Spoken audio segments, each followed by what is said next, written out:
Let's do this. Oh, the fear I have.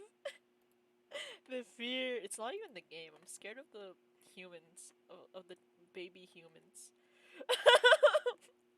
Of the tiny humans that are just trying to trick or treat. They're scary. I'm sorry, tiny humans.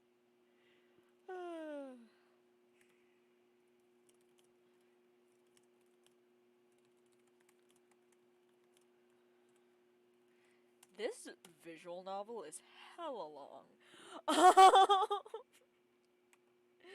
With lots and lots of branching paths. So this is gonna be fun.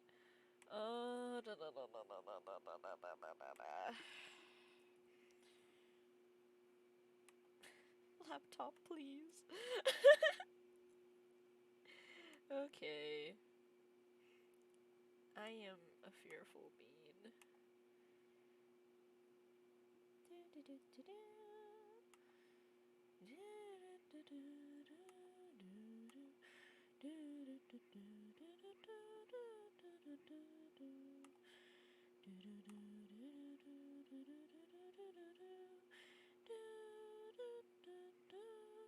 Oh, sup, J-Man, how's it going? Indeed. Merry Spook Day. J-Ben, why? Wait, why? That's not very spooky of you. What?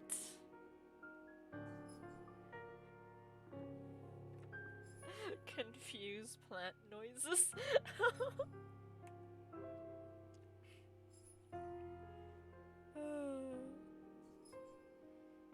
Money is terrifying. Fair enough. Do you know what's terrifying? No, no, no, no! Don't get rid of your money! Spend it on yourself! Holy... The game screamed at me! The Ermengarde Mansion. Oh, you did? Wait, how did you... Wait, did you spend it on yourself? You're not lying, are you? It was built for Lord William and Lady Elizabeth Ermengarde of Luxembourg, humble ambassadors of peace and beloved by their people. Both were well known for their compassion and generosity, never failing to extend a helping hand to anyone in need. One of the places I worked had a 60% off sale today, so for employees, so I bought stuff. Ah, yay! I'm happy for you, J-Ben. Let's go. Under their influence and wealth, what was once a small sleepy village grew to a prosperous and bustling town. However, the seasons of joy eventually ended when the good nobles perished at the hands of a great plague. Wait, what did you get yourself, my dude?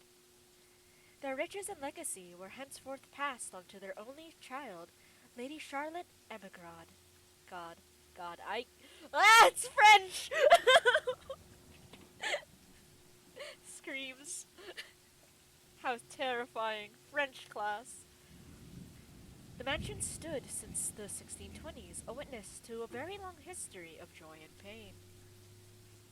After Lady Charlotte committed suicide, the great house was eventually left uninhabited. Also, I didn't get the game finished because I kept having issues with procedure-generated map, and I think I can do it this week. I had a lot going on last week anyways. Oh, that's cool, J-Ben. I'm always willing to play a spooky game, even if it isn't Halloween. And that is when it began. Surrounding villagers spoke of seeing and hearing unearthly things, of cries and howls that filled the nights, and hearsay of a mysterious woman roaming the hollowed halls aimlessly. People who dared enter its walls were simply never heard from again.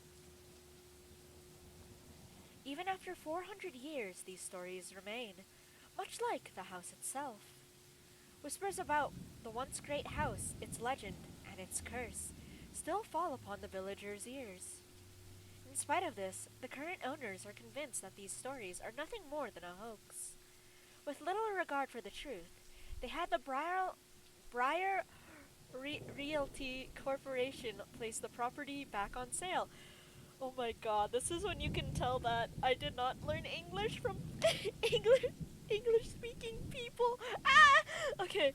I bought sunglasses, oh, I thought you said you bought an entire kayak. I'm like, what?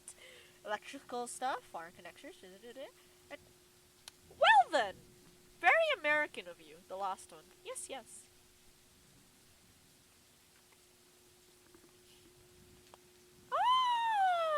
Oh, nice, Javen. With little regard for the truth, they had the Briar Realty Corporation place the property back on sale. Like Pandora's box, the secrets that lie inside await to be discovered by brave souls. America? Hey, kayaking is Canadian too! No matter what happens, take care not to be consumed by the curse. Good luck. Wait. The curse is gonna post to me? Isabella. Rose.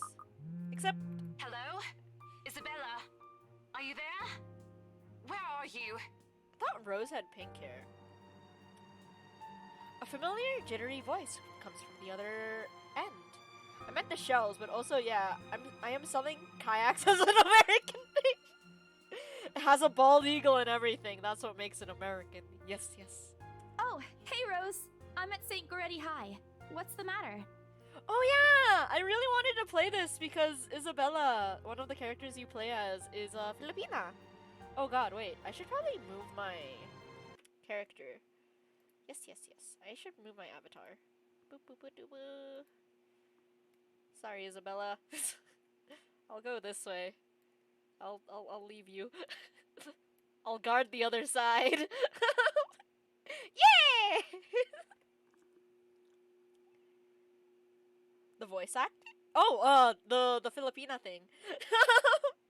So you will actually hear some Filipino. She actually does speak a little bit of Tagalog. It's the first time I heard her speak in Tagalog, I had a mini heart attack.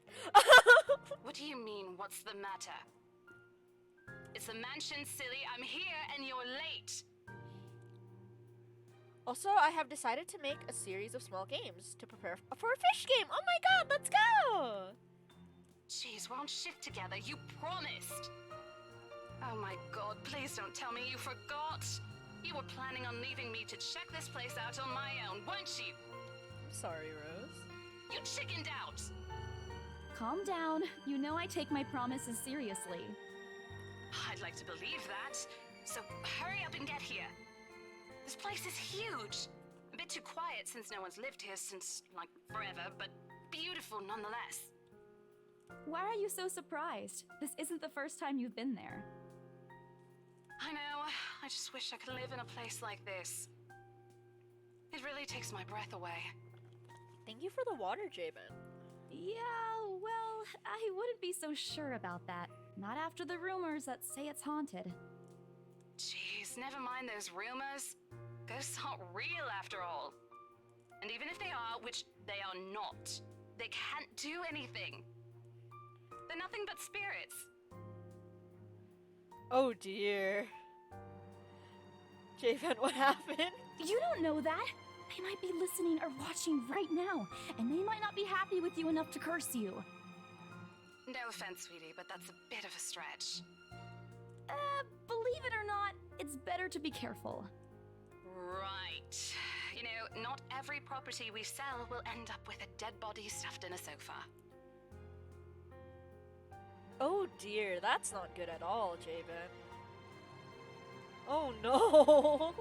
And I think that mansion is where we'll likely find another one. I can feel it. Wait, y'all found a dead body before? What type of houses you selling? What? That was one time, Isabella. Loosen up. Oh, that's not good. Wait, just get here ASAP, please. I'm getting bored being here on my own. But you said it was breathtaking and that you wanted to stay and you wanted to live there yourself. Fine, fine. Let me just finish up here. I'll be right there soon. Oh, one time is enough, Rose. Okay, see you. Bye. Yeah, one time is enough to be traumatized. Yeah. Damn, Rose. You have a heart of steel. She hangs up before I can respond. I'm trying to live here. Rose, still as charming as ever. Who was that? I look up my phone to see Rebecca. Becca giving me a questioning look. Oh, that? It's just Rose. I love the sprites in this game. They're really pretty and expressive. The one who trained you. They move! Rose? The one who's... Rose? The one who you said who trained you for your job. Back when you started. You're working together again? Just for this property. We've been scoping out that big mansion down Anslin Village after the renovations. Rebecca is gonna die first, isn't she? I honestly don't know.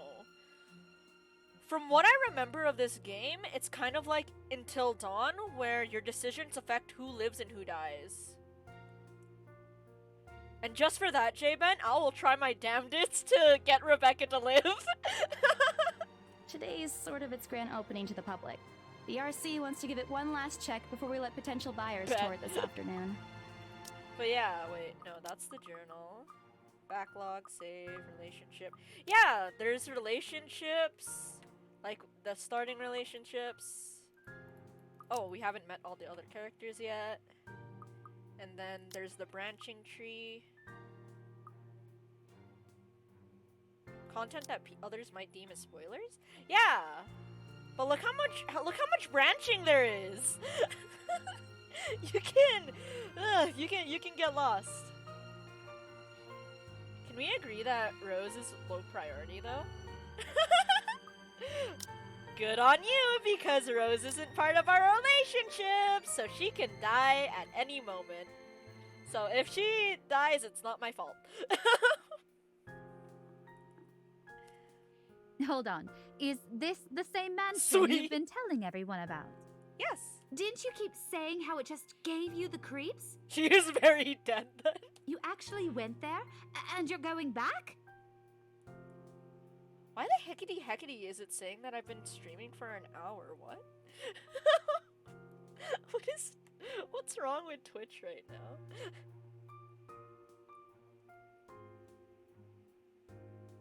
She's... Mine says 12 minutes? Okay.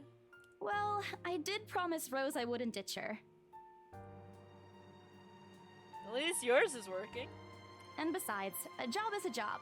Gotta do what you gotta do to make a living. Amen to that, Isabella! Fair, J-Ben. As soon as those words leave my mouth, Becca lets out a soft chuckle. What's so funny? Nothing. It's just that I didn't expect you to say that. Coming from you, it sounds so out of character. Yo, money is money. I mean, no offense, but you've been freaking out ever since you got assigned to it. Cursed rumors and all. I honestly thought you'd back out. Not all the time. I could really use a huge amount of cash right now, and this is just the fastest way to get it. I feel this. Plus, listen to this. Briar Realty wants it sold as soon as possible, and the agent who lands the deal is going to get a huge bonus. Wait, but there's two of you. Who's gonna get the bonus? Or is it gonna be both of you who gets the bonus? They never give bonuses like that. Getting that would make life so much easier. They're desperate, I'm desperate, it's perfect. Hey yo, desperate crew, let's go! A sympathetic look crosses her face. You know, if you're really in urgent need of money, you could have just asked me. Hell no. Or Ashton. No! We can always let you borrow, and you can pay us back whenever. No, you're friends. I have to keep myself from groaning out loud. In the years I've known her, I can already tell what to expect when she has that expression. Becca! I've noticed that you've been living off instant noodles these past few weeks. Don't call me out. She crosses her arms and grimaces at the thought. Her voice slightly rises as she begins to scold me. Instantly, I'm reminded why Becca excels at teaching boisterous teenagers. Stop eating junk. They're cheap, but they're not good for you.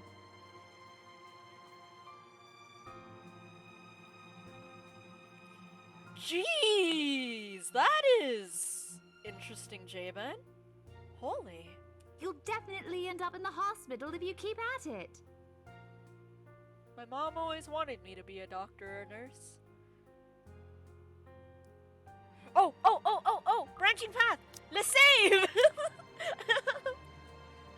I eat other things too! Hey! I eat other things too. Oh shit, relationship status? Hey, it went up! Yay! Friendship! I fold my arms across my chest, mimicking her posture and giving her the best frown I can muster. The same one I'd use with my younger siblings when they were being difficult. Instead, she only raises an eyebrow at me. Right, Jabin? But then, hospital expenses. That's not going to work on me. And I saw it when you were cleaning your flat last week. Oh, they're in Britainland! Because they say flat. The instant noodle cups outnumber everything else.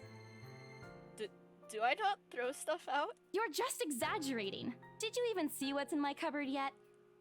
I'm not just living on instant noodles alone. I've got canned beans, peas, tuna, ham, and even hamburgers in there.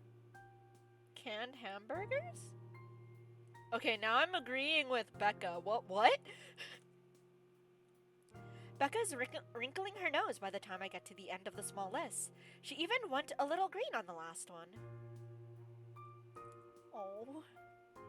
I would have laughed a little at that if I didn't know it would only lead to more reprimands from her. Aren't those the same ones you won from the grocer's raffle more than a year ago?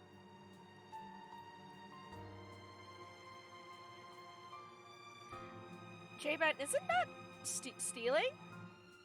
Oh, I sincerely hope you're checking the date stamps on those things before eating them. I don't want a repeat of last year. In any case, those are still not exactly healthier choices, Belle.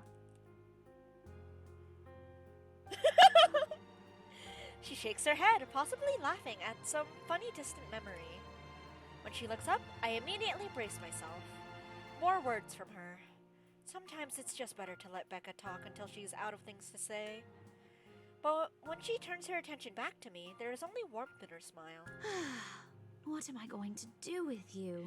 She's like the older sister of the group. I love her. She says this more to herself than me, her voice shifting to something kinder, even motherly, if I'm looking for the exact word. I hope you know that it's impossible not to worry about you when you're like this. You don't have to keep eating the same thing. I do what I want, Becca. Didn't I tell you before? You're always free to reheat my leftovers. I got permission to raid her fridge! Thanks, Becca. I really appreciate it, but you don't need to keep babying me. Aww. You've been taking care of me since after I moved here. You have to take a break sometime. And before you ask again, no. You know I'm not a fan of borrowing money. Same, Issa, same. And I'm not going to ask you to give me what you earned hard for yourself. You and your pride. But suit yourself. Is that a pride thing? The offer stays on the table, though. No, Becca, nah. I nod in response, if only to get her to drop the topic.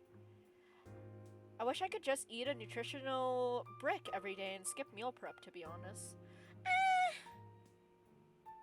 Is the brick yummy? Is the chicken and rice yummy? Are you changing the rice every day? Are you seasoning the chicken? I like flavor, my dude. But I'm pretty sure I will never take that offer. Ever. It has nothing to do with pride. I've simply seen plenty of times how friendships can take a turn for the worse, just because of a few unpaid debts. That is very true. I don't want something like that to happen between me and Becca. But that also implies you don't think you'll be able to repay the debt. We may argue about a lot of small petty things, but she already feels like a real sister to me. As Nightbot commands, no! Jabin!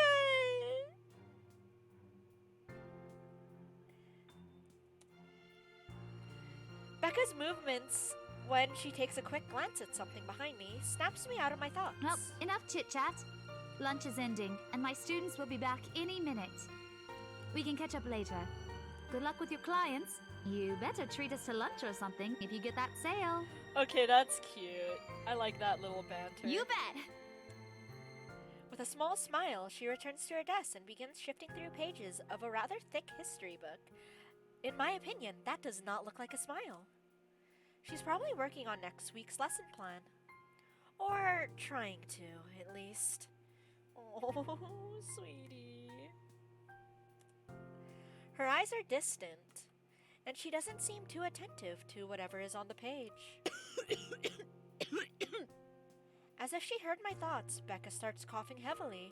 Her hand hastily goes to her mouth to stifle the sounds. Oh no, what did you do, J-Ben? This is precisely why I followed her here. What did you do, J-Ben?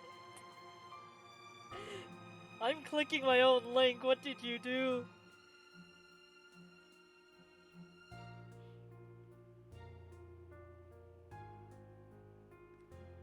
Dang, because I'm not logged in on my other laptop, it won't show me. Grrr. Okay, you know what? No, I'm tapping out. I'm tapping out. I'm tapping out to check. You have forced my hand! You have forced my hand. Wait, eh? Wait, I'm not logged in on this computer either! What? Damn. Okay. I'll just log in on this laptop then. Fine. Fine. I see how it is. Boop.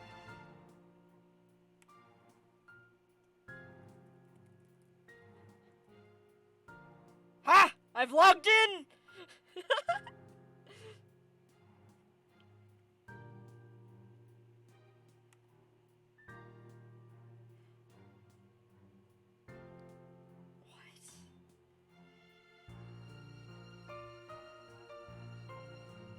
Sir! Say thank you publicly. Me, just sirs publicly. You cannot check, bruh.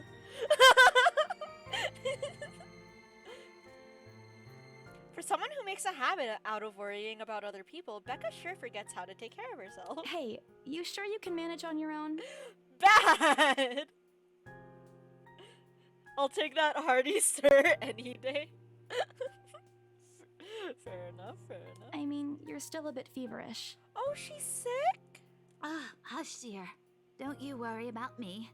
I'll just drink some medicine and I'll be right as rain. Oh, sweetie. Before you can worry about other people, you should look out for yourself. Laughs nervously. I need to do that. Myself. J-Ben, that goes for you too. Take care of yourself. We must protect Becca. I take back my predictions. Let's go! Becca Protection Squad! I level her with a flat look. She has had this cold for a couple days now. Something about the strange weather not agreeing with her lately. Wait, what do you mean no? And despite my advice to take the week off and rest, I found her apartment empty when I dropped by this morning. She even left the medicine her doctor prescribed. Yo, Becca, you trying to die? Oh, damn. Now I'm sad. Look who's being stubborn now. You shouldn't even be working right now. Seriously, you big baby. I'll be fine. For now, just go to work and stop making that Rose girl wait for you. If she wilts, she wilts. And bad, Jabin. Take care of yourself. I'll call you if I still feel bad, and you can come pick me up if it makes you feel any better. Oh, do you take transit to work? She offers me a reassuring smile and I can only sigh. Why do I even bother? There is no stopping her once she's decided on something. Defeated, I reach inside my bag to pull out The same bottle of medicine she left earlier. Was that a question or rhetorical?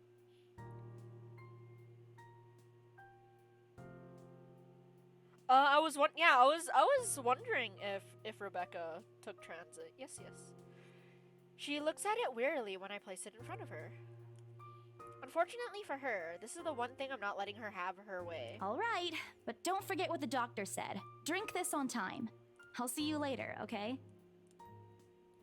There's an amused gleam in her eyes when she shifts them back to me. Look who's playing the mother hen now. Sweetie, this is medicine! And you're sick! Think of your students! Rebecca! Jeez. Okay. I won't tease anymore. No! Yo, I need to fight you. I need to fight you and Rebecca. I'll make sure to drink it, Mom. Before I can retort, she casts another look at the clock. I take that as a sign to finally end the conversation in my short visit. With a small wave, I leave her alone to her classroom and her thoughts. Wait, Jabin, speaking of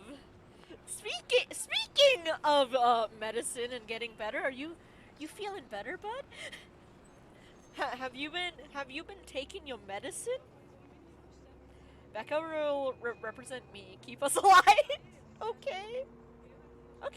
You did the recover. I'm glad. Oh, okay. So none of us have cars. Zarbucks. Miss Flowers. Sir Antiques. Oh, I love the Sleepy Sheep Inn. That's so cute. I hail a passing taxi to take me to the property as soon as I leave the school grounds. Mostly? Rude. The mansion is some ways out in the countryside, but I don't have the trouble giving the driver directions. Apparently, everyone in Luxembourg City knows of it, including every bit of rumor surrounding the place. In fact, just the mention of its name is enough for locals to give you cautious sidelong glances. J-Ben, defined mostly. I learned the hard way the first time I commuted here, and it only boosted my belief that there's something more to the house. Even the news of it being renovated and placed back up in the market has caused quite a stir. Thankfully, it died down a few weeks later. The place would have been a lot harder to sell otherwise. I avert my eyes from the window once the buildings shrink in the distance. We get a glimpse of the countryside soon. I'm gonna sneeze. Although a quick glance at my watch tells me we're still a few minutes away from our destination.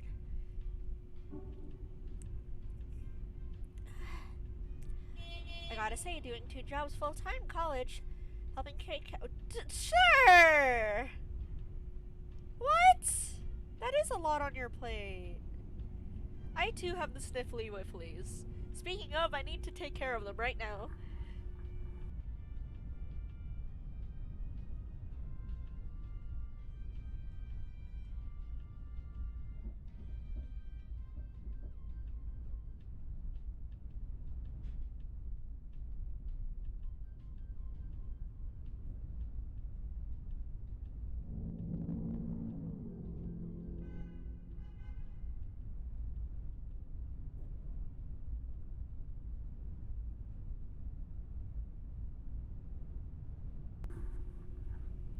No, I didn't actually sneeze. I almost sneezed.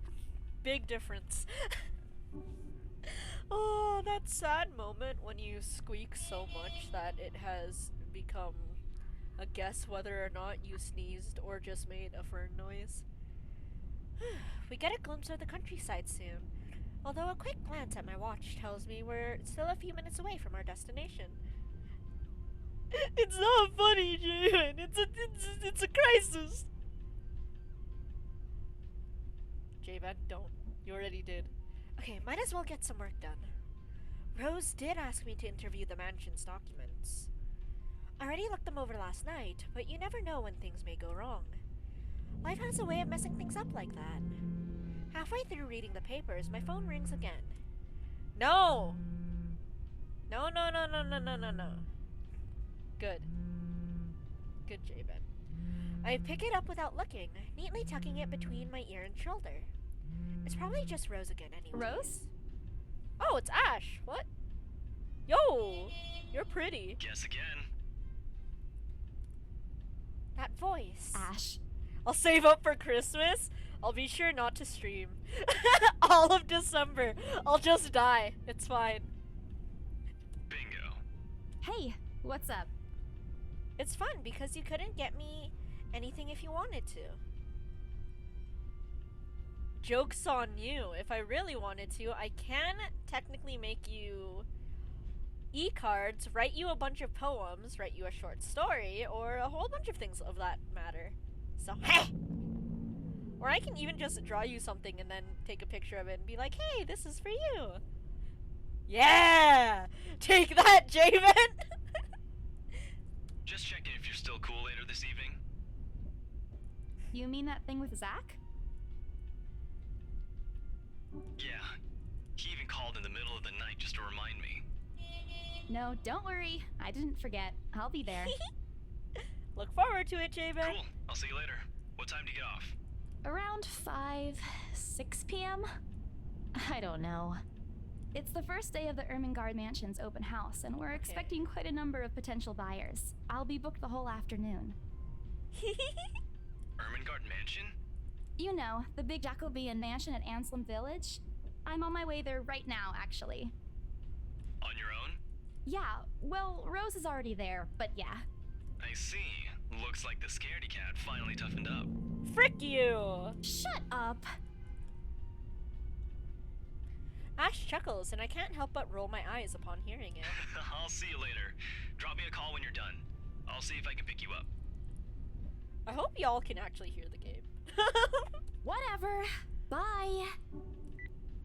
Stupid asshole! Always teasing me whenever he sees a chance. I'll show him who's tough.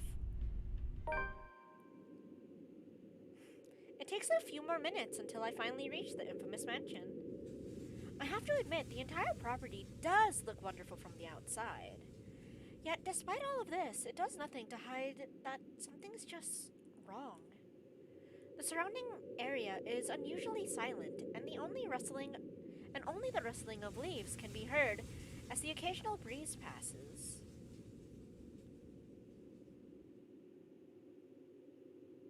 Yeah, I don't know what to do when people sing me happy birthday too. But wait, 200 people? That's scary. Why are there so many people at your birthday when you're 16? What?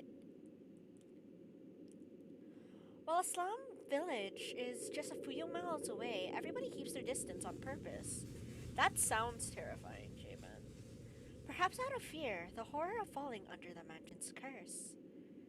Somehow, it makes me feel sad. The lack of immediate human presence just makes this place all the more eerie than it has any right to be. If it's uncanny in broad daylight, I can't imagine how this place looks like at night. You planning to go inside that place, Missy? I was not expecting you to have a voice actor. The voice nearly makes me jump out of my skin. Without completely taking my eyes away from the house, I give the driver a confused nod. Dude, no! That's worse!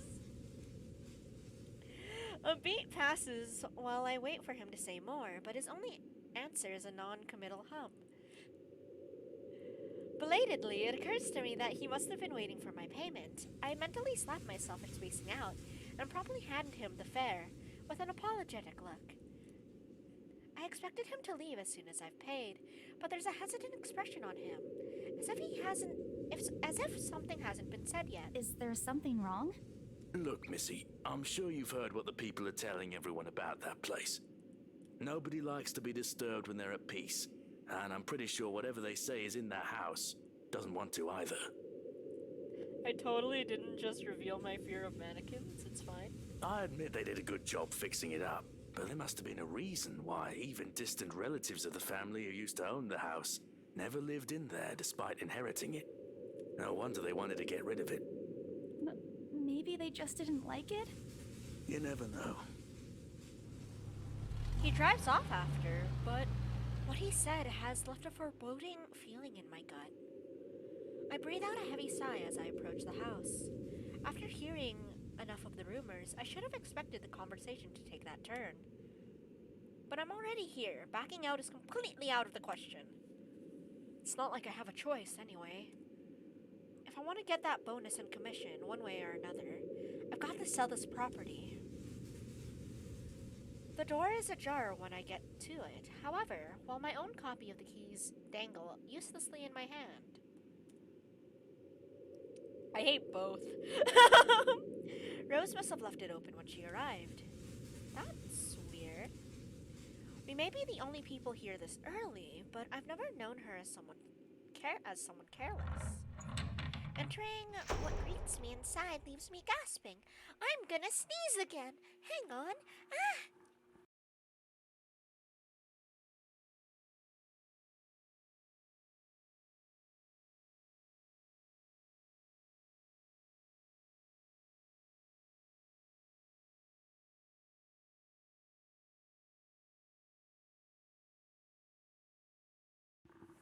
Hear me out. Wax sculptures can actually look at you because they have eyes.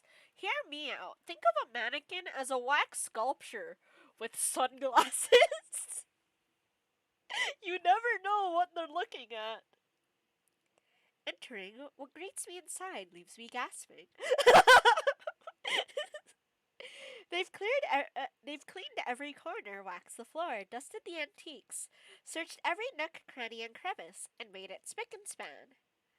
All for the sake of making the mansion more enticing to modern-day lords and ladies.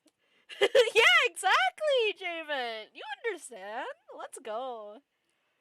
But no matter how hard they try, the mansion still looks as soulless as ever.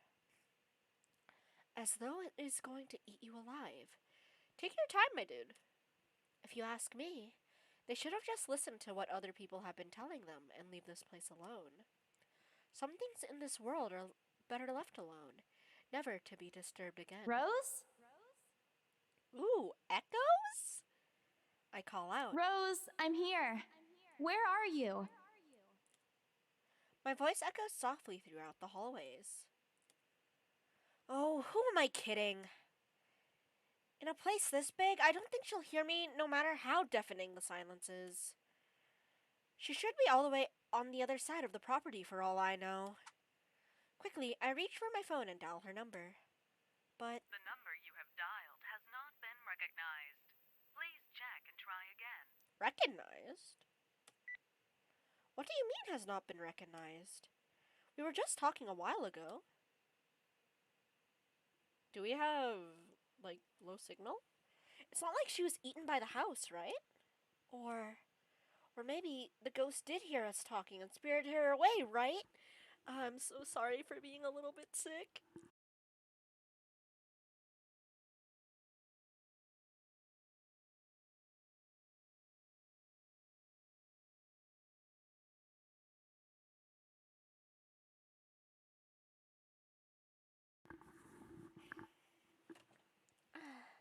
Right? No, Isabella. Don't be ridiculous. She probably just wandered deeper into the house and lost signal or something. I dial her number again, hoping the call will connect this The time. number you have dialed has not been recognized. Please check and try again. But to no avail. Oh boy. I have a very bad feeling about this. Rose? If you can hear me, please come out. Come on, Rose. This isn't funny. You know this place gives me the creeps. Oh, I just realized the dude kind of low-key looks like Leon Kennedy. No answer.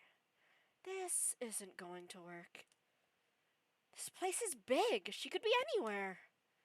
I need to start looking for her. I take a deep breath before venturing deeper into the mansion. Noises. Taking a couple of steps forward, I notice something above the grand staircase. What the hell? Rose? Rose, is that you? Not funny. I'm leaving you if you don't come out. Not coming out, huh? Fine, I'm going. Okay, that's a lie. She's my friend. I can't really leave until I know she's alright. Growing desperate, I try to contact her number again. Come on, please give me something. Please, Lord. Yes, finally! Hello? Hello? Rose, I'm here at the mansion. Where the hell are you? She doesn't respond. There's also heavy static coming from her side. I sincerely hope it doesn't get cut off again before I can get an answer from her. Rose, come on. Where are you? A few moments pass until the static eventually starts to quiet down. I'm attic.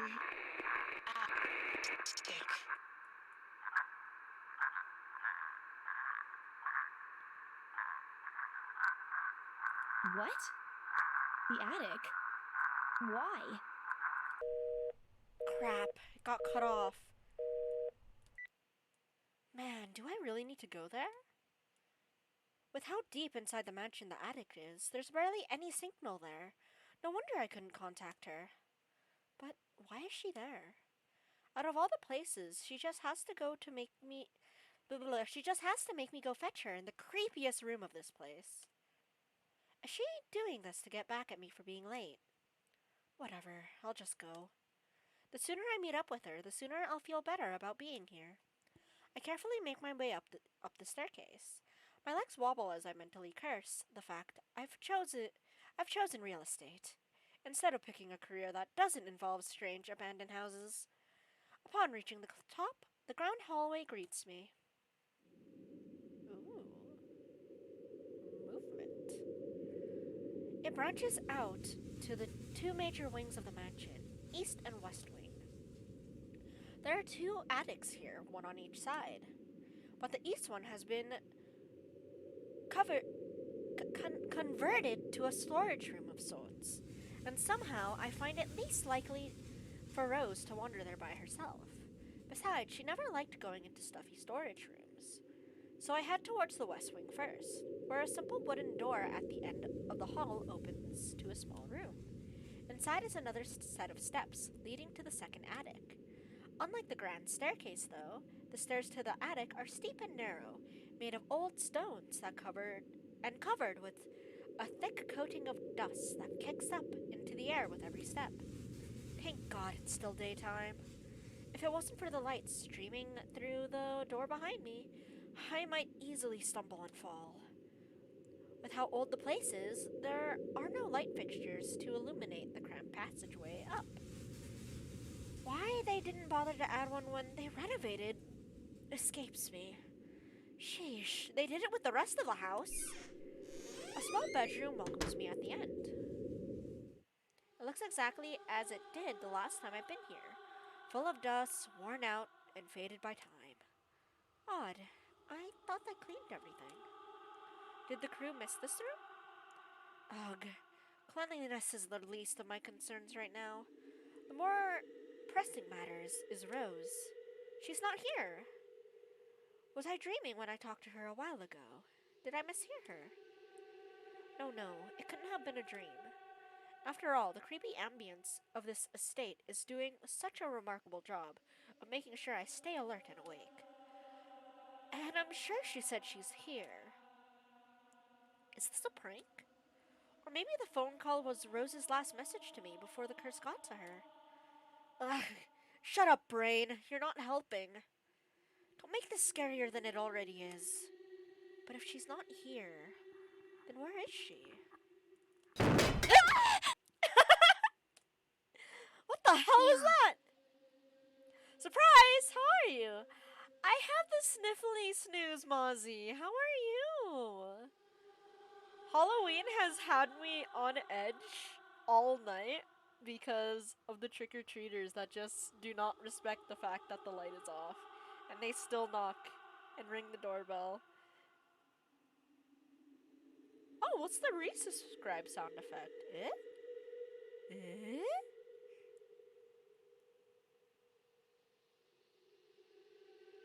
There's a resubscribe sound effect? I did not know that.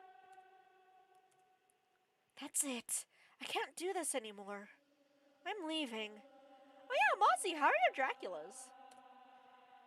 We must have angered the spirits living here.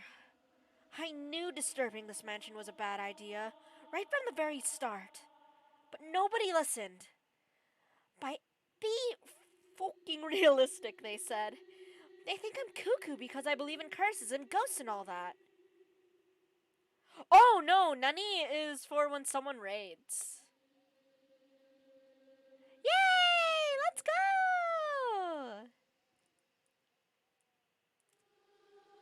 Me and outlandish backwater country beliefs.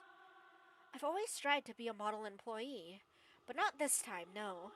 It's cool, Mozzie, it's cool. I'm turning back for the sake of my sanity. Brer Realty can find another agent who's more fucking realistic to tour people around this haunted house. Before leaving, I take one last look at the gloomy old room, just to check. Huh? What's this? My worries about Rose's whereabouts must have caused me to miss it when I first entered the room. But yeah, Mozzie, how are ya? But there's clearly something on the floor. It A looks letter? like lying on the ground just a couple of inches away from my feet. Out of sheer curiosity, I lean down and pick it up. Strange. I don't recall seeing this the last time I was here. A few days back, me and a few other agents inspected the mansion to prepare for today. I had been the last to look inside the attic and leave, and thus certainly hadn't been there before. Someone must have left it in this room since then. Did Rose leave this for me? Was she here a while ago? I couldn't have missed her though, could I? There's only one set of stairs leading to the attic. The letter isn't exactly in pristine condition. In fact, it looks rather ancient. Ooh, World of Horror, a roguelike RPG style game where you have to stop a great evil from invading your town. Ayo, did you win? Did you stop the evil or did you die? The paper is so thin and rough, I'm worried it'll fall apart if I so much as touch it. But with great care, I open it, and what I read shakes me to my core. What? Oh my god.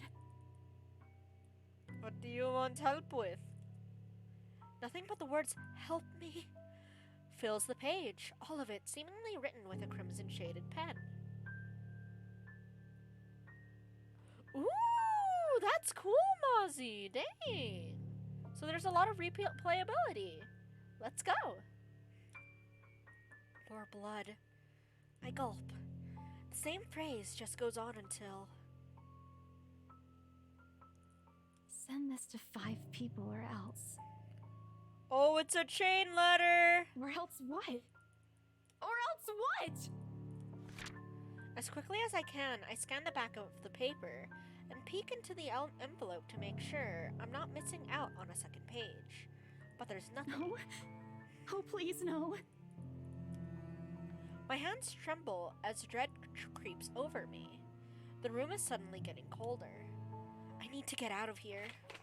Folding the paper in half, the sight that greets me next has me frozen on the spot. Feet!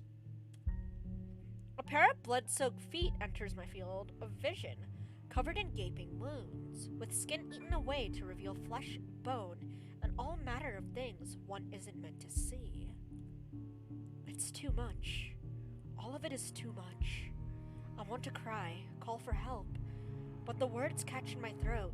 Even my feet won't move, completely paralyzed out of terror.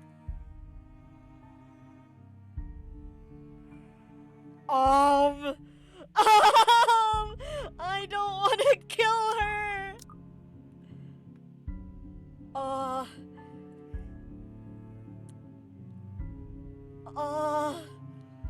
I ain't religious, but let's close our eyes and pray. I shut my eyes tight, muttering fervent prayers under my breath. Our Father, who art in heaven, hallowed be thy name. Prayers taught to me as a child by Mama and my Papa slip endlessly through my teeth. Because God, oh God, if you have to listen to any of my prayers, please listen to this one. And if God doesn't listen, at least I won't see the thing that kills me. A cold comfort. I wait. And I wait some more. But when nothing happens, I dare to take a peek. Only to find that the ghost, the thing, whatever it was, gone. Relief washes over me as I shakily get up to my feet and back away towards the door. Wrenching it open, I slip out without a second thought and make a run for it, down the stairs and onto the hallway. I take a look back to make sure it isn't behind me. Any other person might have stopped, dismissed it as a trick of the light, and an overactive imagination. But I'm not taking any chances. I am not giving that thing another chance to catch me off guard. I don't think I'll ever feel safe until I get out of here. Whatever that is, every warning bell in my mind is telling me that it's going to jump out at any moment and get me while I'm still in this place. I told them! I freaking told them! Oh man, oh man, oh man! Oh, sweetie!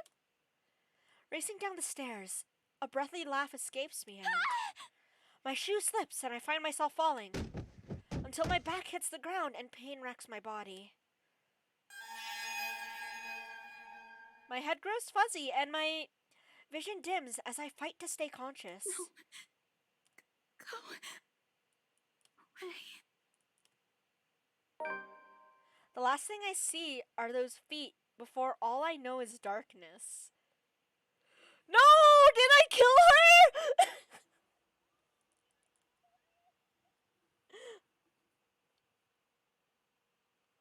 Uh-oh.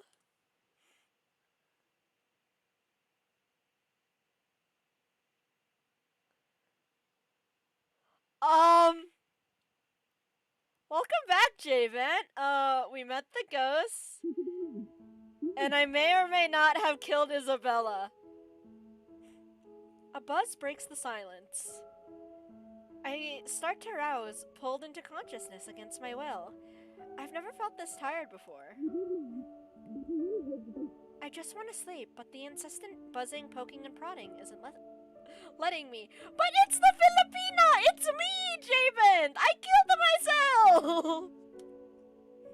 My old mattress may not be the comfiest of places, but that doesn't make me any more eager to wake up. 5 more minutes, Becca. Okay, I'm alive.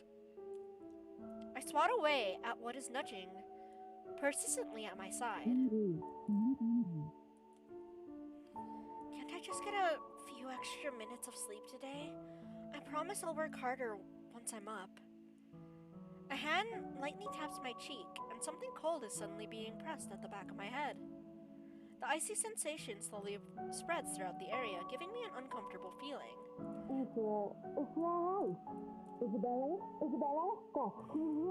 Yeah, we fell down the stairs. We went to the attic and there was a chain ladder. Isabella? The fog immediately lifts from my mind the moment I recognize the voice, and my eyes snap open. There looking down at me is Rose. Another woman loiters beside her, but my attention is too focused on my co-agent to even ask why there's someone else with her. Yeah, that's what the meatloaf feet was, the ghosts. Rose's posture just screams worry, although she's keeping a straight face, or trying at least. I can't help but feel bad for making her fret. A wave of dizziness washes over me as soon as I try to get up, forcing me to lie back down again. Fair, Javen. Fair. Luckily, the feeling subsides after a few seconds, until only a mild throbbing somewhere at the back of my head remains. With a little assistance from Rose, I push myself upright. She hands me a pack of ice and gestures for me to press it, where I suspect a small bump has already formed. If the light ache in the area indicates All right, anything. Isabella, where are we? The Ermengarde mansion. Why? Yes, we fell down the stairs you see in the background. Ow, my head. And the date today? October 29th? I honestly don't know. October 21st? Oh, Rose. I was right, it's October. Last one. Can you count to 15 in reverse order? 15, 14, 13, 12 teen. No, that's wrong. Why are we doing this? Whoa, the audio kind of went funky there. She's just checking if your injury is in any way serious. This time, I curiously regard the woman standing beside Rose. It's impossible to overlook her, what with the way she towers over us. And here I thought Rose is really tall. Who is she anyways? One of the remaining cleaning crews? But with how primly dressed she is, I don't think anyone would want to clean in a suit. An expensive suit at that. The gloves alone must have already cost a fortune.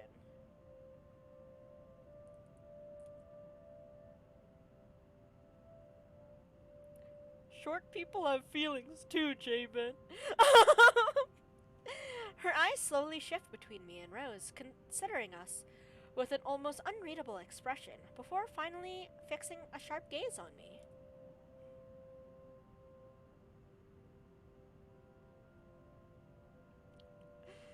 Out of all the heights you can choose, you still made her taller than me. I see how it is. I can't help but fold my arms protectively over myself as she does so. She may be far from a cleaning crew, but she certainly looks like our supervisors during evaluation. Just do it, please. I eye them both wearily, but recite everything as she has asked. Rose releases a breath of relief once I'm done. You scared me for a moment there. I was about to call for an ambulance. That'd be smart. Are you alright? Exasperation soon replaces the dull ache.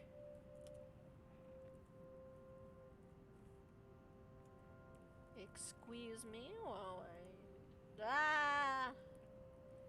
my other laptop went into sleep mode. Boop-a-doo. Okay. My memory's a little fuzzy, but the attic and... There was someone, Rose. In the attic. Someone? You mean a client? Oh, that's unlikely. It's probably just one of the cleaning crews.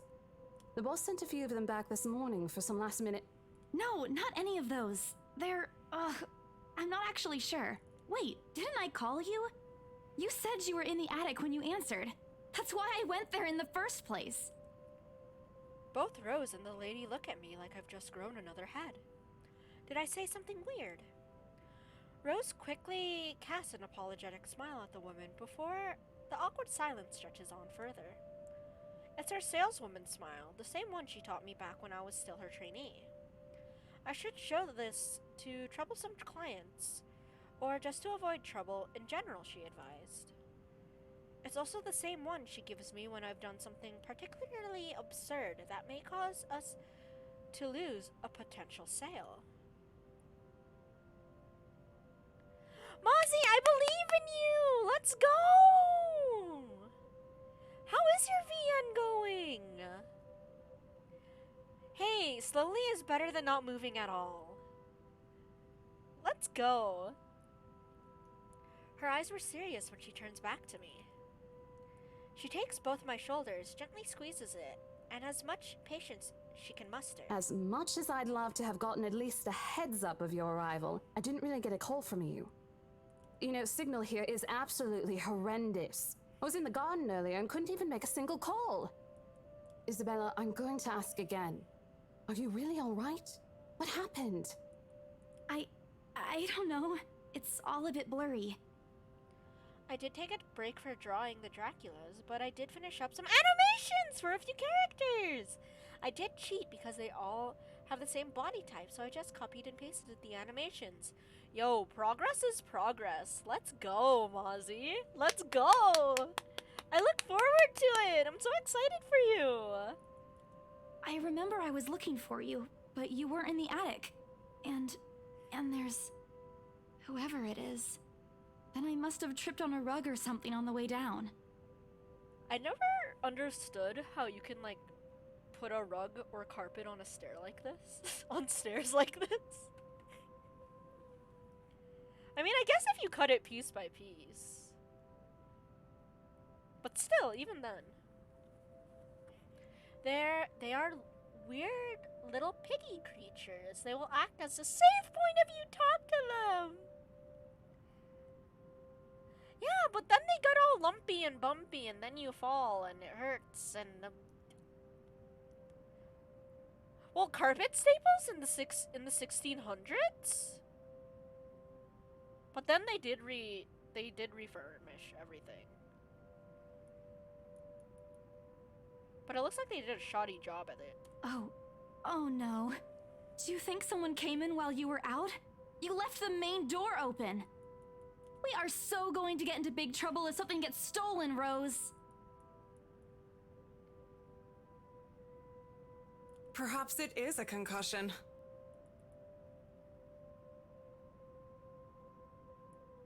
Are you sure you feel fine? We could still call for an ambulance. I could cover for you. Okay, let's Google. When were staples invented? 18th century. So yeah, staples were way ahead of when this mansion was created. Fun facts.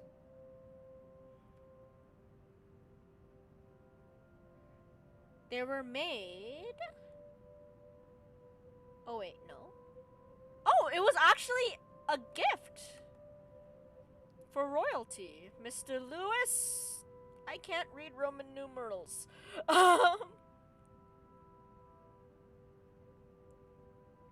Yeah, 1866.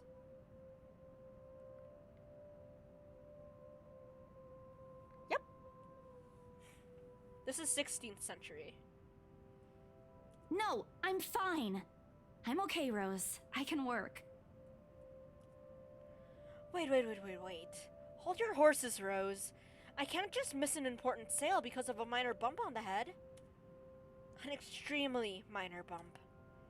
I've had worse when I was a kid. This is nothing. Besides, if I leave, you'll have to shoulder everything in the open house, alone. And in a mansion this big? Well, there's also the part where I may lose my bonus BRC promise, but that's completely beside the point. Rose gives me a skeptical look when I return the cold compress to her and push myself off the floor. I have to use the staircase railings to steady myself, but otherwise I feel fine. See? I'm A-okay. The two of them exchange a worried glance, and Rose assumes a contemplated look. I bite my lower lip in anticipation if she says no. All right, you in. A smile threatens to slip out of me. If I see that you aren't feeling well, I'm taking you personally to the nearest clinic to have you checked. Clear? Clear as day, ma'am. Thanks, Rose. You insisted. But remember what I said. First sign of you looking not okay, and we're off. No questions asked. It's just a small bump. Don't worry. You shouldn't downplay these kinds of things. It could be a serious injury for all we know. Suddenly, a small cough against the walls of the foyer. Sounds against the walls of the foyer, interrupting our banter. The woman is looking expectantly at the two of us, her stare making me shrink back a little on myself. She isn't really intimidating. Well, she is. But not in a scary negative way. Far from it, actually. Her demeanor simply commands an air of sophistication and respect.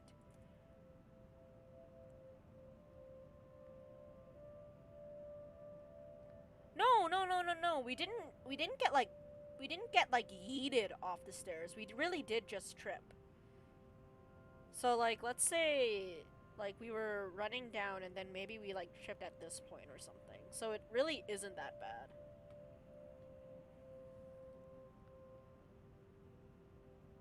Yeah, but there are only so many stills you can make as well.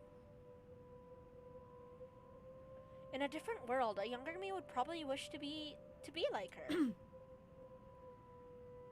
And also, they could have just brought us down the stairs as well. At our lack of response, she coughs again, lifting a well-trimmed eyebrow at me in question. Words get caught in my throat at the sight of it, and Rose, as usual, is swift to catch my blunders. My sincerest apologies, Mrs. Miss McCulloch. Marianne McCulloch. She's Scottish? She hands Rose her business card. The words interior designer catch my eyes before my partner flips it over. Oh, probably someone interested in the mansion for its 17th century influences then. Oh, it's 17th century, my bad. I won't hold it against her though. J-Ben, thank you for the sunshine. It feels brighter in here already. Despite the hearsays and remaining uninhabited for years, the mansion's original fittings and furniture have been kept completely intact and restored to pristine condition. I suppose some people find the trip to the past feeling appealing. After all, with what it offers, this place could be the haven for people looking to live somewhere with a classic historical charm. Miss McCullough, I'm Rose Cooper, and this is my partner, Isabella Santos. We're just ironing out a few things, but we'll be starting the tour soon enough.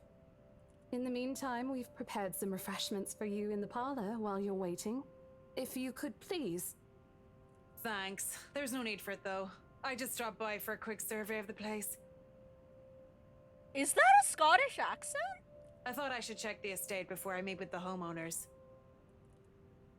Rose's confusion is impossible to miss when she glances at me, and I return it with an equally perplexed look. And against my better judgment, I blurt out the first question that comes to mind. I'm sorry. Homeowners? I should have kept my mouth shut. A flash of irritation crosses her face, but it instantly disappears under the mask of professional detachment. Hannah Wright? She hired me to handle the interior design for their new home. Oh, she's an interior decorator.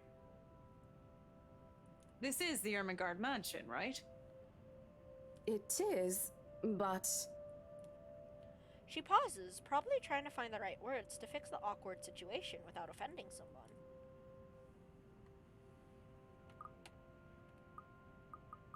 We'll check with our supervisor. Oh, relationship status updated? Oh! Marianne! Okay, so her first name is Marianne, and we have a relationship with her. Okay. Those few moments have given me enough time to clear my head of any nervousness or confusion clouding it.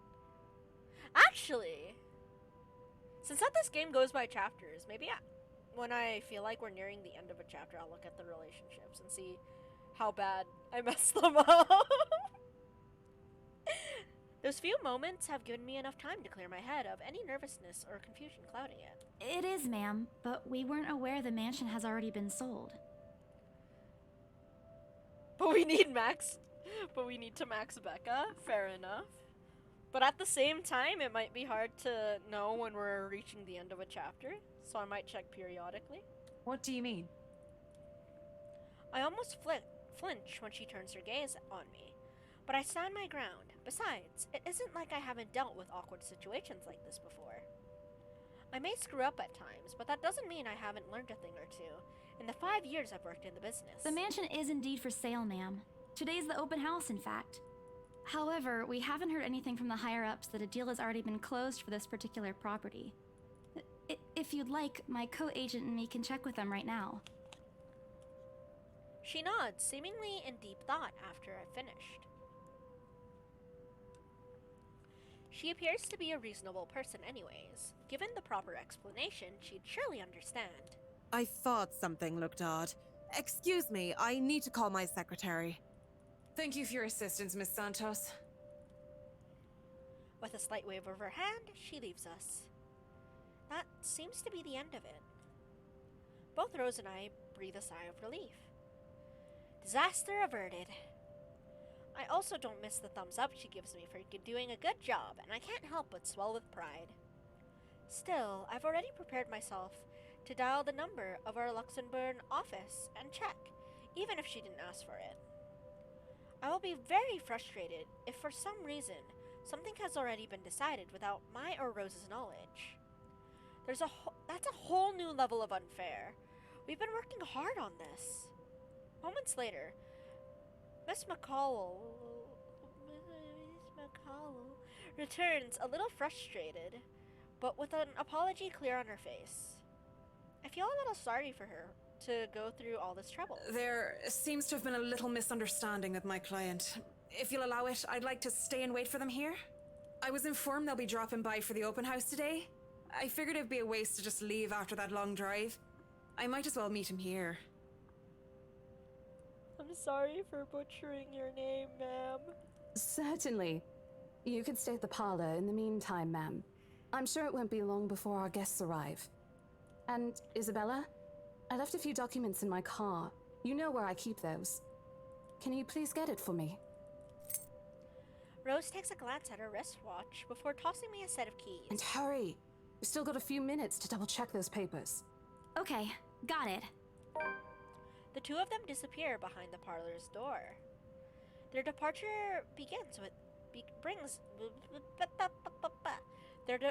brings with it a stillness to keep me company, neither welcoming nor comforting. Alone like this, it's impossible not to think of what really happened. I wish the memory isn't as elusive as it normally is. Then again, Rose already said she didn't receive any call from me. Was it just paranoia? A temporary lapse after having heard all those tales about this place? Probably. I want to think of it as such. Better to think of it as such, so I can work in peace. Except a small part of my mind begs to differ. And I am going to be completely honest with myself. I want nothing more than to leave this place as soon as possible. I don't know what's in this house, and I don't want to know. The keys Rose have just hand me... Oh, Jesus Christ, my brain farted. The keys Rose have just handed me dig into my palm, its jagged edges creating shallow ridges on my skin from how hard I'm clutching it. It's a reminder of what I still need to do and why I've taken this job in the first place. I've never realized that the chandelier above is moving. What? Is there a draft? Hugging my blazer closer to my body, I exit the house to get what Rose has asked of me. Just a few more hours, Isabella. Sell the house, get the money. Ayo? A flock of people have already gathered in the mansion's front yard by the time we've officially opened the doors. I'm not sure whether I should feel baffled or underdressed standing in their presence. Many men and women of wealth and status, all dressed to the nines in fancy suits and lovely dresses of varying colors, compose the medium-sized crowd. Their necks, arms, and fingers are adorned with silver and gold, glinting in the afternoon sun. Some even have ridiculously fancy feathered hats on their heads. I really hope there aren't any magpies living nearby like in the stories. Those birds will have a field day in this. They are murmuring among themselves, looking at the estate's facade appraisingly, with some arguing about those whose mansion has the superior architecture. But most of it stops as Rose calls for their attention. They don't look too pleased at being ordered around, but what can they do about it? Ladies and gentlemen, I'm Rose Cooper, and this is my partner, Isabella Santos. We'll be taking a tour of the mansion in 2 groups. Please make sure you filled up our sign-in forms before joining a specific group. Those who want to look around the first floor, please follow my partner. I'll be guiding the ones who wish to see the ground floor. Hearing this, a few wander to me. They are mostly old ladies who seem daunted at the idea of climbing all those stairs. Miss McConnell joins our group, but what catches my eye is the elegantly dressed pair as she approaches. It's so nice to finally meet you! When Chief Inspector Lee mentioned that a famous interior designer is in town, I knew I had to get you! Your confidence in my skills is very flattering, ma'am. I'm sure you won't disappoint, Marianne. Ew! with your voice! Oh, you know each other? Not at all, ma'am. You mentioned something about a Marianne on our way here, darling? Oh, yes, I think I did. Ah, they must be the clients she was talking about. I might have seen their faces somewhere before. Some magazine? Or the television? I can't quite remember. They look like the stained glass painting. But then again, most of our guests have likely ended up on the news one way or another. I won't be surprised if these two already have. For people who are popular, though, they aren't dressed as loudly as the others, and in their simplicity, the couple stands out.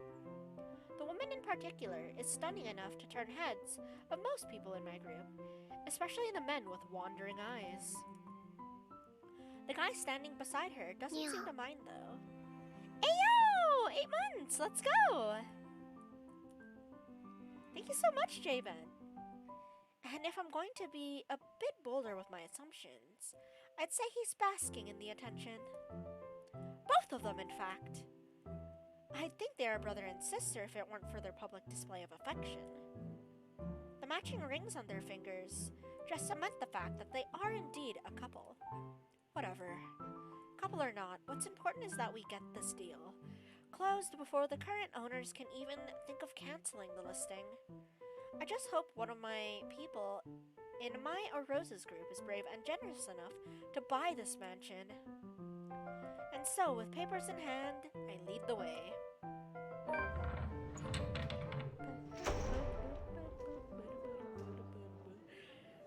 When they aren't whispering, I'm dying. Ah!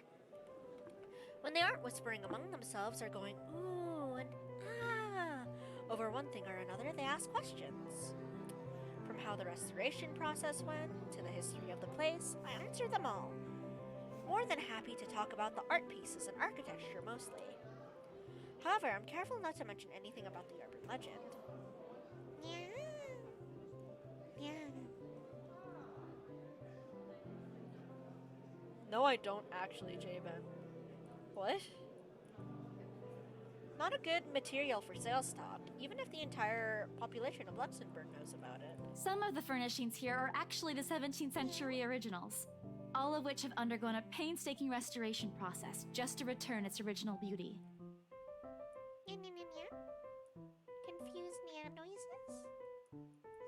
Even the glass thing. Colorful ones. Oh, I don't know, but you get the idea, I hope. Yes, the stained glass window, ma'am. Especially that one, ma'am.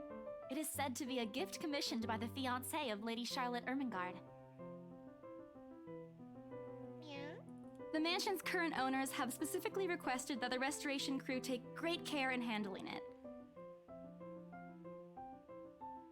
Nya, Even, and Ginyas? Yeah? What?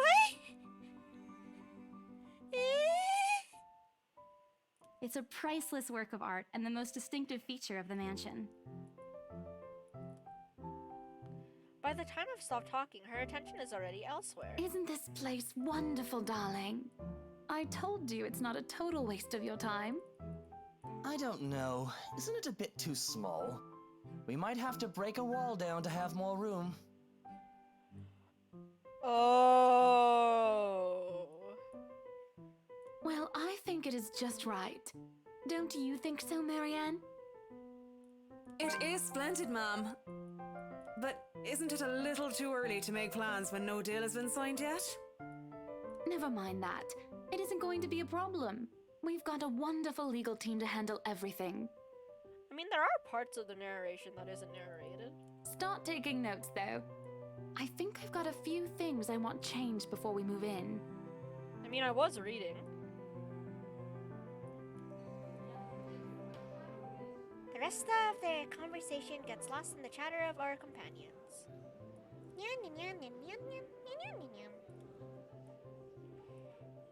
I don't want to make any assumptions yet, but the sheer interest is enough to give me the semblance of hope. But yeah, Javen, the Nyas just don't work.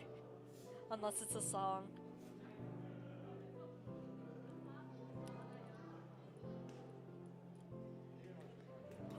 Please, please, please let these guys be the one.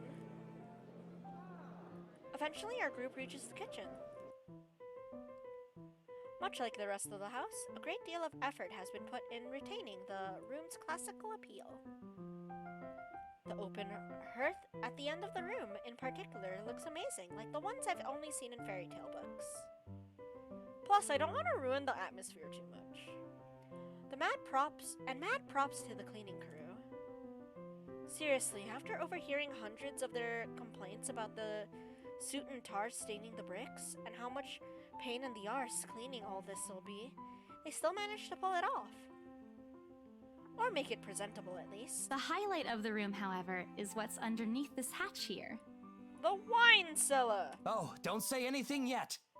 An underground wine cellar.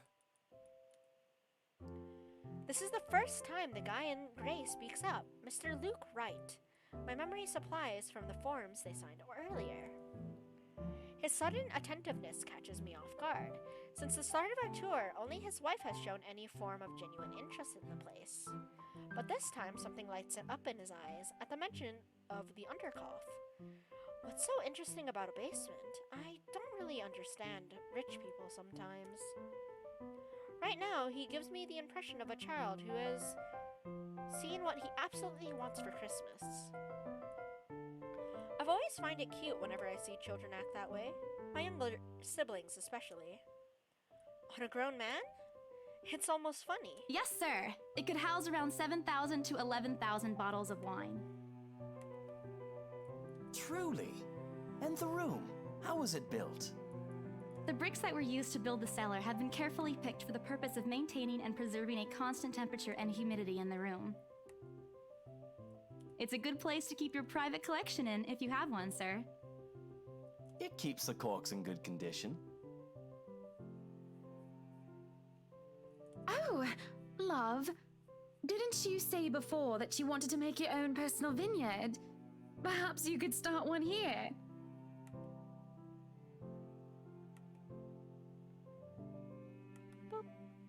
You know we're going to need space for that, darling.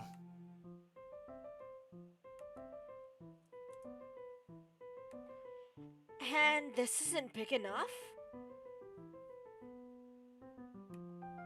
If it's space you're worried about, sir, the Ermengarde mansion sits on a 46-acre lot. There's plenty of room for it. We were told that the original owners had a horse stable built here before, too. Rich people stuff. Yeah, pretty much.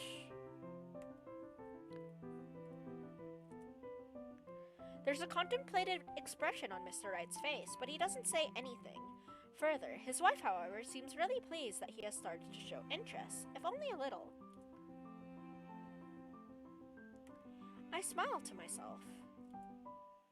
I may not completely understand how these people's minds work, but I sure as hell know how to spot a buyer with sincere interest.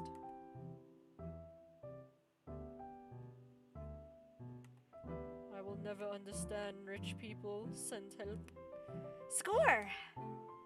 I can't wait to tell Rose. The rest of the tour goes by without a hitch.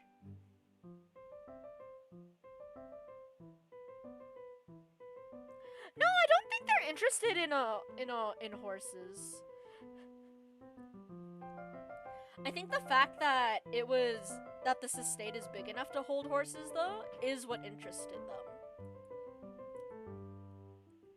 After more than half an hour, we're able to cover almost every room in the ground floor, and are heading to the parlor. Funny, the first time BRC had a survey the property, I kept complaining to Rose how big it is. Now I can't even bring myself to care, no matter how much my feet hurt. Maybe it's just my excitement over a possible sale. Heelys!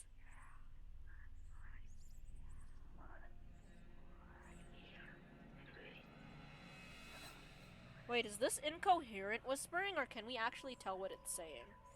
When we reach the parlor, however, an odd feeling washes over me. It starts off as small goosebumps on my skin, a feeling of being watched intently. Whispers in my ear and shadows dancing, lurking in the corner of my vision. dark silhouettes that are gone when I turn to look. A chill settles down my spine, making me feel sick, and I start to break out in a cold sweat. I can't do this.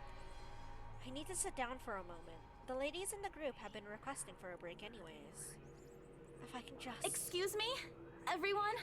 We will be taking a 15-minute rest here before we visit the first floor. Can you imagine? Oh, that'd be an interesting implementation. It's to up the creepy factor. In the meantime, please help yourselves to the refreshments and snacks we prepared. What snackies did they prepare? I'm genuinely curious. Oops. If anyone has any questions, feel free to approach me. I'd be happy to help you. I let them sit while I retreat to the quiet corner to recover. It's not what you think. Hey, yo, nice. Yo, no. It's not chocolate milk, it's strawberry milk. Classy stuff. Don't think about it. It's not what you think. I probably just caught Rebecca's cold. Don't think about it. I'm left alone for a good while, the same words spilling out of my lips in a silent prayer. Until a hand taps my shoulder. Hello, you there? Yes, ma'am? Oh, look at you! Having to show a group around a mansion this big must be exhausting. Not a problem, ma'am. I'm just doing my job. What a hard worker! Anyway, Isabel, right? Isabella, actually. But yes, what can I help you with, ma'am, right? We almost died right before you got here. Shh, we don't tell her that. It will ruin the sale. Please, just Hana. Call me Hana. I just wanted to ask, how soon are we able to move in? My brain completely stops. The sick feeling plaguing me is suddenly gone, replaced by utter bewilderment. Is this a joke? She looks at me expectantly as I struggle to come up with an answer. Wait, ma'am, you see... But we haven't even negotiated a price yet, ma'am. We haven't even finished touring the rest of the mansion. A sale would be great and all, but... She stops me from speaking any further and puts a hand on my shoulder. For a moment, with her tight smile, she looks as if she's tasted a particularly sour lemon. Oh, please, sweetie, don't insult me. Money is not a problem. Yeah, but I don't want you to see the upstairs after you buy the property and then get mad at us for not telling you about it. And, just between you and me, this place is better off with us than with some old lady who'll probably just fill it up with cats. What you got against cats? I personally don't think there's anything wrong with having cats here, ma'am Hana. I'm sure there's more than enough space here if you want pets. I agree. Hana L. No. Bad Hana. Perhaps I'm still not feeling well, but really, what's wrong with cats? I love how all of us are hung up on that. Like, Hana, why don't you like cats? Jeez, Hana.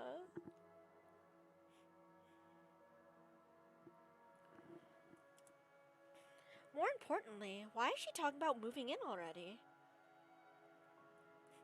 Yeah, right? Just like, bro. Well, I'm more of a dog person. Then fill the house with dogs.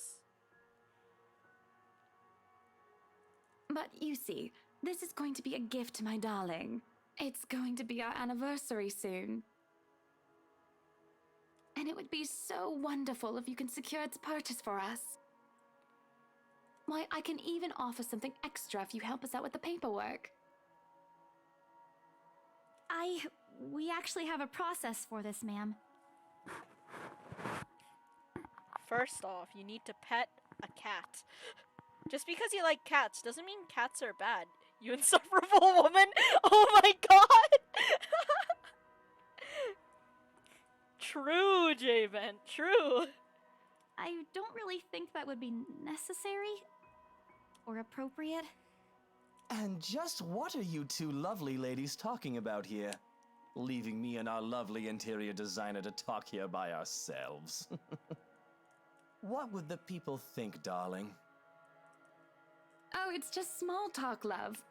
I was asking if she could help me with the paperwork. I try not to wince when her nails dig into my shoulder. Is this allowed? She's like blackmailing us. Ow, she's threatening us. I can't help but send an imploring look at Miss McConnell, who only gives an apologetic smile and a shrug. Yeah, I can give you a fact sheet and a form to fill out. Wait, but what if... Told them she said she hates cats. Reason for not having the sale. Client hates cats. She wastes no time in taking the papers from my hand and shuffles through the bunch. Oh man, Rose is gonna be so angry at me for letting her do that. Wonderful. And Marianne, I'd really love to talk to you about those changes. You took some notes earlier, yes? You're gonna destroy this beautiful historic building? I did, Mom. But I really hope that this time... This time? Excellent. Hopefully you can help us out too, Isabel. What? Isabella. She isn't even getting my name right! Right. It's a lovely name, Isabel. Isabella. It's Isabella. Yes, that's great. We'll be more than happy to put in a good word to your superiors too, and... What's this? A look of confusion and disgust appears on her face. Turning to her husband, he merely shrugs in reply. That's, an interesting work of art. Not Was it a though. cat? I'm sorry. Oh yeah, probably. She saw that we doodled cats on the paper and now she's pissed. Darling, Buttercup, art is a complete overstatement for this garbage. It looks like a cheap prop from a D-list horror film. Shush, love. Let the girl do what she pleases with, what do they call this? A hobby? Oh, forget about it. At the very least, it's not as dreadful as the one art exhibit I was forced to attend last month. You should have seen it, Marianne. Even you would have been appalled. But I'm sure you'll know what to do with all walls once we get started. Dude, I feel bad for Marianne. I'm scared to work with these people. I highly doubt it is as bad as you say, Mom. Is it the meatloaf feat? It might be the chain letter that said help me, and then send this to 5 people or else. Nevertheless, you can be assured that my team will only pick whatever suits your tastes. Yeah, highest chance it's that. Nothing of this chain letter sort, of course. It's it has the to chain always letter. work with a palette. I'm quite sure chain letters these days don't come in this form. Hey yo, the game is called the letter. It's my turn to be puzzled. What do they mean? Rose and I double-checked everything. Are the papers I handed not enough? I want to ask what I did wrong. I don't want to mess this up. But the way Madame Hannah leading the conversation, I'm afraid that's exactly what will happen if I interrupt her. That's good to hear. See, darling, isn't she an absolute delight to work with?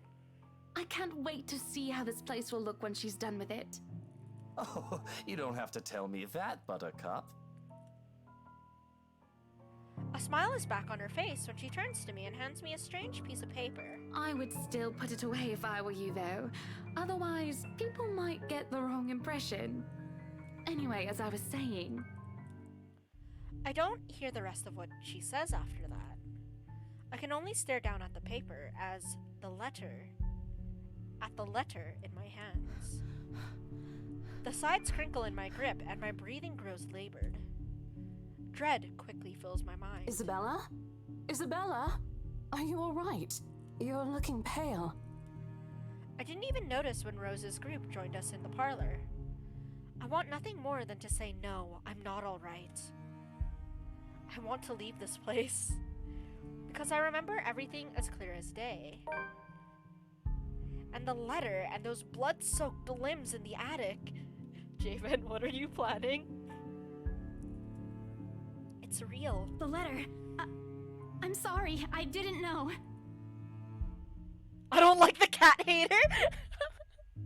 Fair. She seems really rude, especially like trashing an art exhibit. Like, damn, someone worked hard on that. Careless. I've been so careless. How do I even tell them that without looking like I've gone mad?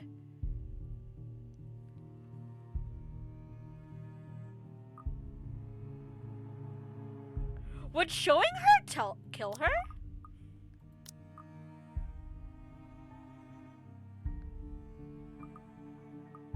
Well, I gotta send the letter to 5 people anyways. So I might as well. Also, I want her to believe me.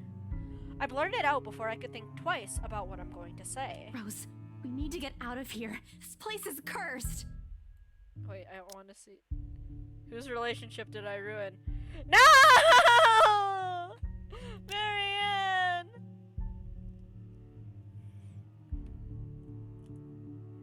Rose casts a nervous glance at the people in the room. Most are still engaged in a conversation with their peers, but those curious enough to turn their heads to our group's direction have been given her trademark saleswoman smile. A tight expression is on her face when she pulls me aside. Isabella, we've already had a conversation about this weeks ago. Those are just stories. But I found this today! And I'm telling you that it's not. I saw something in there. It's not human at all. I thought it was just nothing, but isn't this letter proof enough? She gently reaches out to pluck the paper out of my hand. Without even taking a glance at it, she folds it back neatly. Look, I'm really getting worried about you. I know you want to see this open house through, but your condition is more important. Wait, is the paper blank? Give me a few minutes to wrap things up here, and I'll drive you to the nearest hospital. Wait, is she taking us to the loony bin? Nah, let the anointing people buy it and see what happens. No! You don't understand! There isn't a condition, Rose. No concussion at all. I'm fine. But this place isn't, and you're being stubborn about it. Before Rose could open her mouth for a retort, a hand lands on both her shoulders, pulling the two of us a distance closer. Now, ladies, what seems to be the problem here? I don't know, but there's just something about your voice, sir, that I don't like. Nothing, sir. I just had to clarify a few things with my colleague. Well, it certainly seems intense. A smile fits the two of you better, in my opinion. Ew! He's one of those! Oh. Especially darling little Lily here. What? Who's little Lily? Oh god, who are you calling Lily? Oh god, please tell me it's not me. Ew! He gave us a nickname?! He gives my shoulder a gentle squeeze with an inscrutable smile spreads across his face. You have a wife! She's buying you this house for your anniversary! How long have you been married? It's Isabella, sir. Of course. But my point still stands. And with two beautiful ladies here, I'm sure. He better just thought my name was Lily and not, like, given me a nickname. Like, I love flowers and all, but sir... And I'm sure little Lily here would certainly appreciate it if you remove your pretty hands from her, darling. Thank you, Hannah. Thank you. Put your husband on a leash, please. He's scaring me. The pressure on my shoulder lifts as soon as those words left his wife's lips, while the scowl on her face is like a splash of cold water on me. Yeah, they gained a point, but they are still on thin ice. I don't trust people who don't like animals. And the fact that her excuse is, oh, I just like dogs better. Nah. Cats are still alright, lady. It is also impossible to miss the displeased frown on Miss McLaughlin's face. The realization that we might lose this sale because of my outburst instantly dawns on me. Rose will be beyond pissed. I think I need to step out for a while. I'll be back. Bowing my head, I mutter a quick apology and gather my stuff to make a quick exit. It doesn't matter if this place is haunted or not. I've caused trouble, and Rose can be quite unforgiving of behavior like this. I'm almost at the door when she catches up to me. Isabella, wait! The apprehension must have been quite obvious on my face because her expression instantly shifts to something gentler, eyes softer, a fond smile spreading on her lips. Hey, I'm not angry. That's what people say to me before they get angry. I know. I'm sorry I ruined this for you. Come on, you didn't ruin anything. It's not like we haven't ran into any problems before. If we don't get a deal today, we can always try on a different day. And look. She hesitates, completely trailing off before shifting her gaze down to her hands, a small gesture to stall. Her fingers are fiddling with a piece of folded paper. It's that stupid letter again. My hands stiffen when she gives it back, but I take it, nevertheless, more as an automatic response than any desire to have it back. I'll throw it away if I can. But I have this nagging feeling that one way or another, it'll find its way back to me, regardless of what I do about it. Rose, this is... You have to let them know about... I know you want us to get this sale so badly, and we've made a lot of plans on how to go about this. I mean, who wouldn't? This is the first time I've been assigned to a property like this. I've sold plenty of houses before, but nothing like what we have here. It's a beautiful house. I'd love to get one of my own if I ever win the lottery. But I think... Look, here's the thing, Isabella. If we are going to do this, work on something, I don't know, this big, I need you in top shape. And the way you are now... My mind stops. What? Wait. No, I can still work. I just need to get myself together. That's what you said earlier. I let it go because I thought, hey, it's your own body and you should know more than anyone how you feel. Sup, Phantom? How's it going? But after this, I really think you should take a break. You're kicking me out? No, I'm not.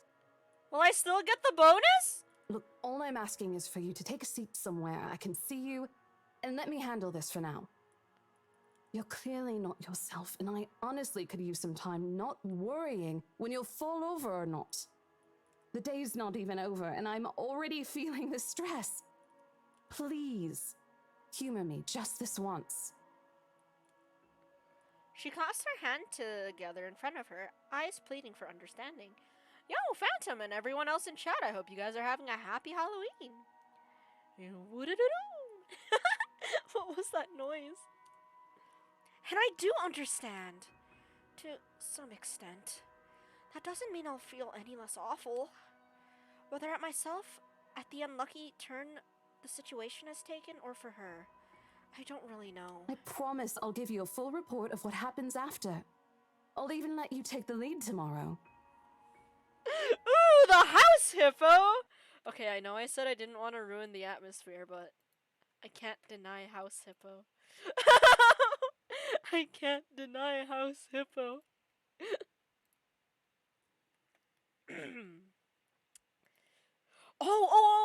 Wait. I can make this better. I can make house hippo better. Did you feed your house hippo today? Yo, my house hippo is strong and independent.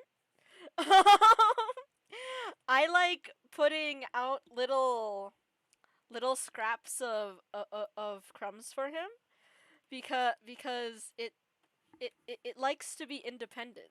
It likes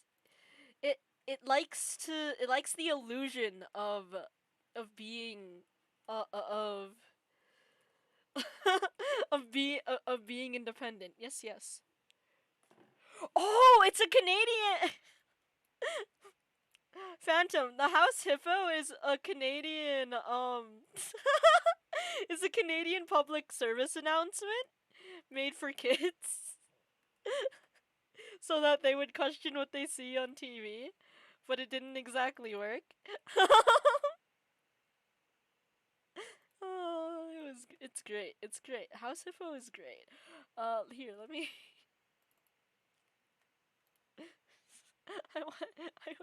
I need to do this now. I need to do this justice. The nests have very soul.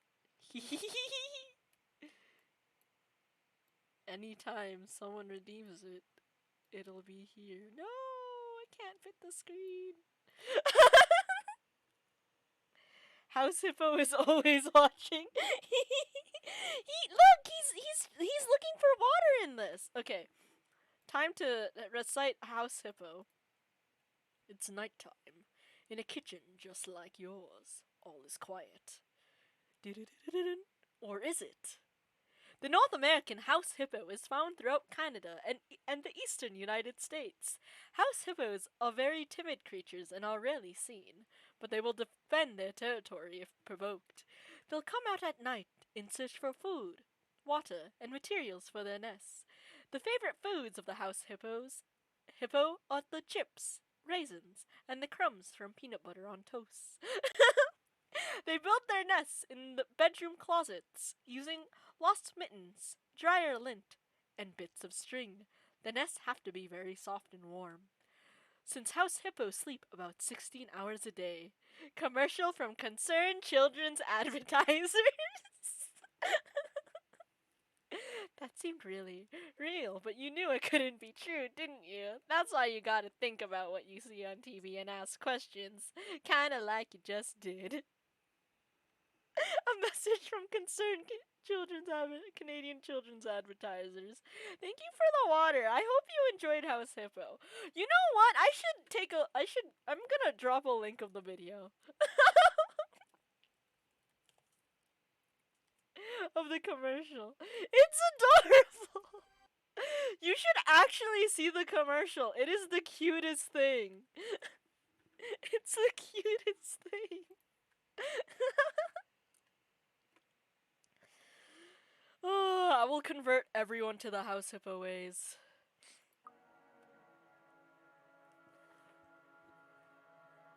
Fine. Okay. I'll step aside for now. You're upset. A little, yeah, obviously.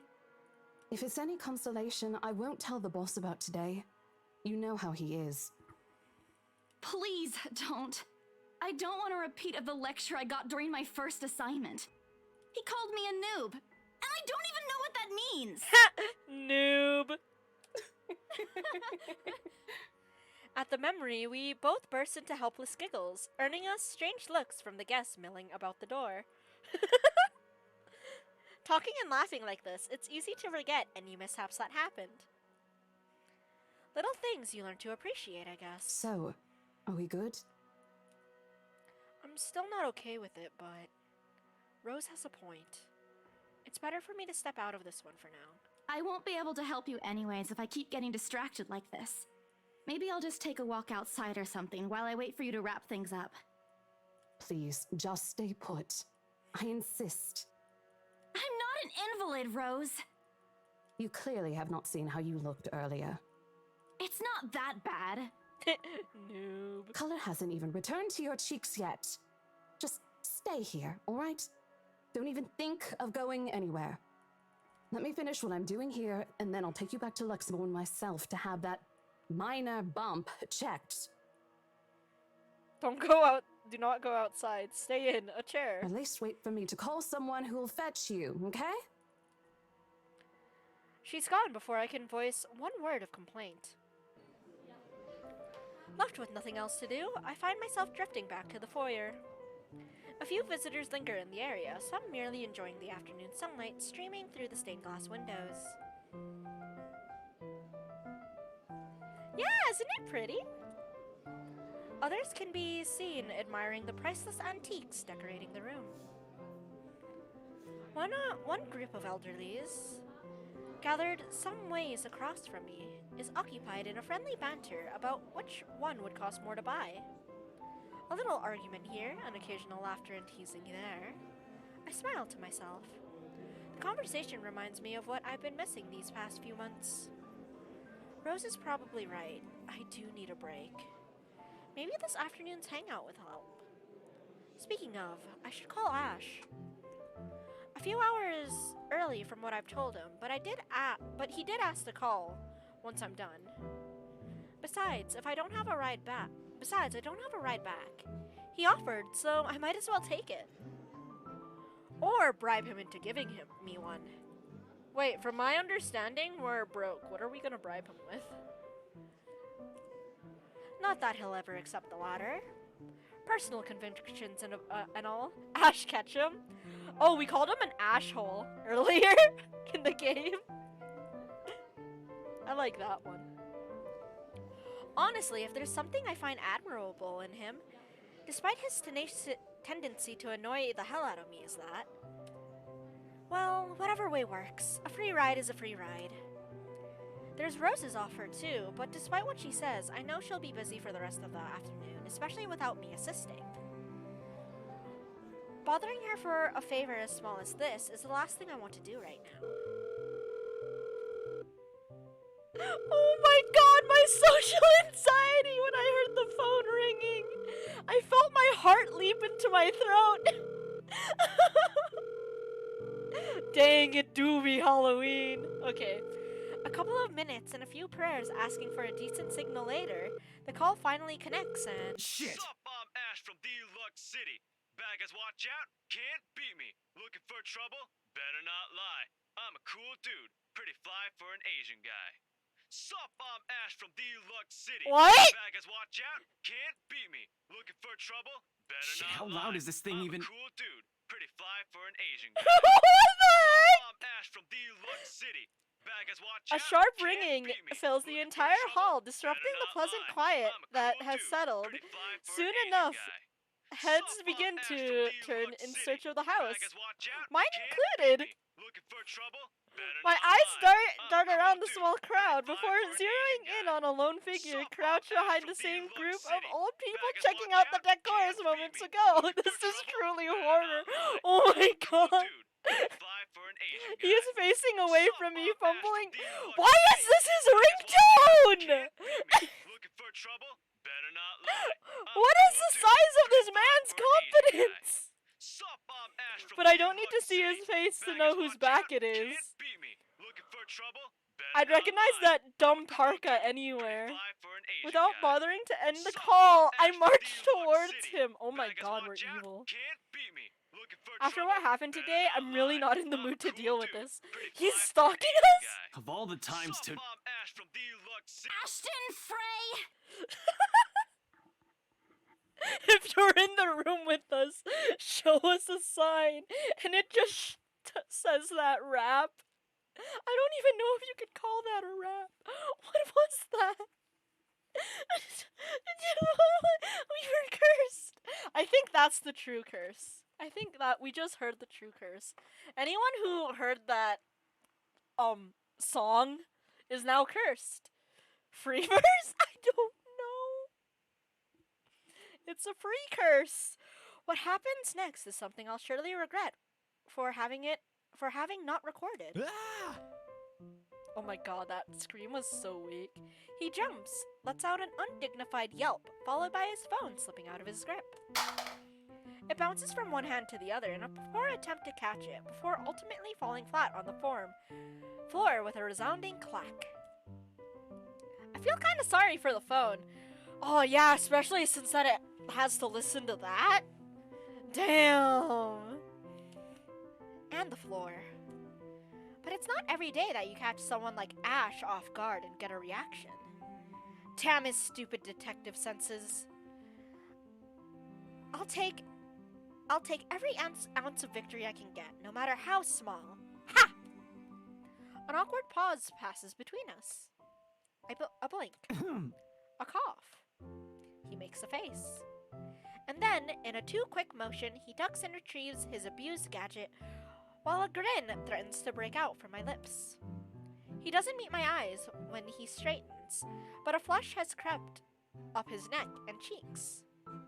In another universe, where we haven't known each other for 5 years, and suffering through his teasing isn't a day-to-day occurrence, chances are I'd find that adorable. Oh, did we just friend-zone him? Endearing, even. Oh, I got embarrassed. Unfortunately, this isn't that kind of world. The way things are, I'm already content to see him out of his obnoxiously calm and collected disposition. Hello to you too, Scaredy Cat. I could stand to be greeted like a normal person, you know. What? And miss that look on your face? No way. Oh man, I should have taken a picture. I am so honored you find this fun. Is that how you treat your guests? I think I need to talk to your supervisor. Oh my god, he's an asshole! Let's go! Talk to yourself. You aren't even a guest here. What are you doing here in the first place? Karen! For a moment, he looks like a cat that swallowed the canary. Suddenly, checking every nook and cranny in his phone for any damage or scratches seems to be a more interesting activity than explaining himself. I can fix him! Dude, can you fix his ringtone first, please? I beg you. Ash. I could be looking to buy a house. Dude, I don't think you can afford this, even with your pay. That phone is a lost cause! Dude, it's the ringtone! He obviously sang it himself! A mansion? Yeah, why not? Did you see the view outside? It doesn't look haunted to me at all. Wow, can you believe outside the haunted mansion isn't haunted? He's messing with me. Ashton, I am not in the mood. What are you doing here? He chances a glimpse at some point behind me. The parlor? Snacks? I'll change it to Paimon. You'll make Paimon sing that entire thing. Curious, I follow his gaze, but before I can figure out what caught his attention, he places a hand on my shoulder and turns me back to face him. I just finished working on something, so I dropped by. I still don't see how his work has anything to do with why he's here. At my confused look, he drops the hand resting on my arm, like he touched something particularly hot, and casually rubs the back of his neck. And I said I'll see if I can pick you up. Turns out I can. Free time and all. He has a very punchable face. Especially after hearing that ringtone. So here I am. Figured you'd still be busy, and so I roamed around for a while. Yeah, I feel that too, J-Ven. I'm dense, but I think he has a crush on us. Oh, you should have mentioned that sooner. I was about to throw you out. We should break his heart. Oh my god, J-Ven, you're savage. Isabella, we should throw him out. Let's go. Throw me? Hey, I was given a pamphlet. I think that makes me a legitimate client. Can you even pay for this place? We have mandatory sign-in sheets for clients, Ash. I didn't see your name on it. And you can't just roam around because it says open house. Normal people actually follow an etiquette here. Right, okay. I think I'll just go ahead and... No, wait. I wasn't really going to throw you out. Rose said... Damn, we really do need him for a ride. Shame. Never mind. I was just about to leave anyway. We could also just kill him, but I opted for Heartbreak. Heartbreak is more damaging. I see it as mercy. Killing is a mercy, J-Ben. Wait, what? Now? Dude, why are you surprised? Something must have shown in my face, because he pauses and gives me a long, hard stare. Something I forget how easy reading people is for Ash, given how he often looks as if everything around him is a chore. No, I think I'm gonna try to keep everyone alive this time around. I've never played this game before, so I'm just playing it as I can. So yeah, we're breaking Ash's heart. I don't see it working out with Isabella. He's still doing that school bully thing of, yo, I like this girl. I don't know how to act around her, so I'm gonna bully her. So the next run is a genocide run? Yes. I avoid his eyes, hoping he'll drop the subject and won't ask any more questions. The last thing I want is to tell him what happened, especially the part about the letter. In fact, he's the last person on Earth I'll ever think about telling it to if I can help it. Sure, he's a dependable guy. God knows how many times he's helped me, even without me asking for it. But stuff like ghosts and the supernatural? He'll never believe those, even if he hears it from a friend. Except maybe if it's Becca.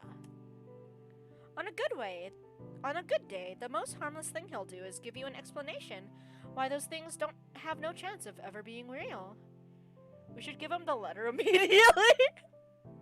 But he's on the relationships tag. I don't want to kill him.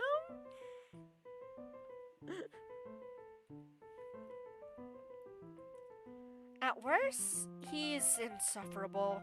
He'll poke fun at you at every single chance he'll get. Asshole! What did I ever do to him? He never does this to Becca or Zach. I can already imagine how things will go the moment I spill a word of what I saw. Nope, over my dead body. Before it catches his attention, I shove the letter deep into my bag. What's wrong? Nothing. Your face. Let's just go. Doesn't look like a nothing to me. We still have Zach's movie tonight, remember? It's still early. And didn't you say your shift will end around 5 or 6? What about... Hey, Isabella, wait up! Run! A rush of air greets me as soon as the main door opens. Not the usual autumn draft, but it's still a welcome change from the shifting, stifling atmosphere inside the mansion. We run! Flee! Steal Ash's car! Ash's footsteps are quick behind me, the soles of his shoes thumping hard against the polished concrete in an awkward cadence as he rushes to catch up. He calls out once, twice. The mansion still looms in the background. Whispers calling back to me, shadows beckoning.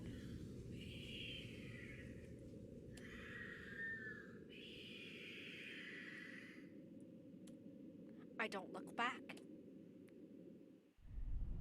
Run faster! We'll just run back to town. It's fine. It's fine. We spend the ride back to Luxburn City in relatively quiet manner, with only the radio's disjointed hum in the background to fill the silence.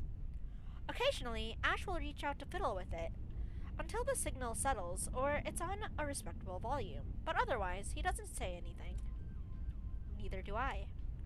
However, if the furtive glances he's been sending my way are signs, I know there are things he's itching to ask since we left the mansion. Phantom! Thanks for the sunshine! It feels brighter in here already. There is no sunshine. Hold on, everyone. We escaped and nothing bad will happen. Unless it's like the ring. I keep my eyes trained on the passing scenery outside, in the small hope that my disinterest will dissuade him. Here.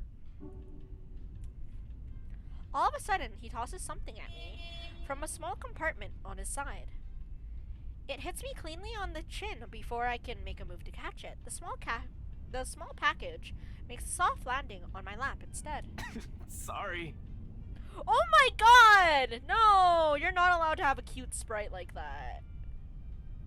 I didn't know it was possible for him to look even more emo than before, though. The glare I send him wipes the smirk about to form cleanly off his face. He clears his throat, focusing his eyes on the road again. I swear he did that on purpose. Ignoring him, I flip the half-forgotten package on my lap. His hair should be white. No! I won't say no to free food, but why are you giving away cereal bars?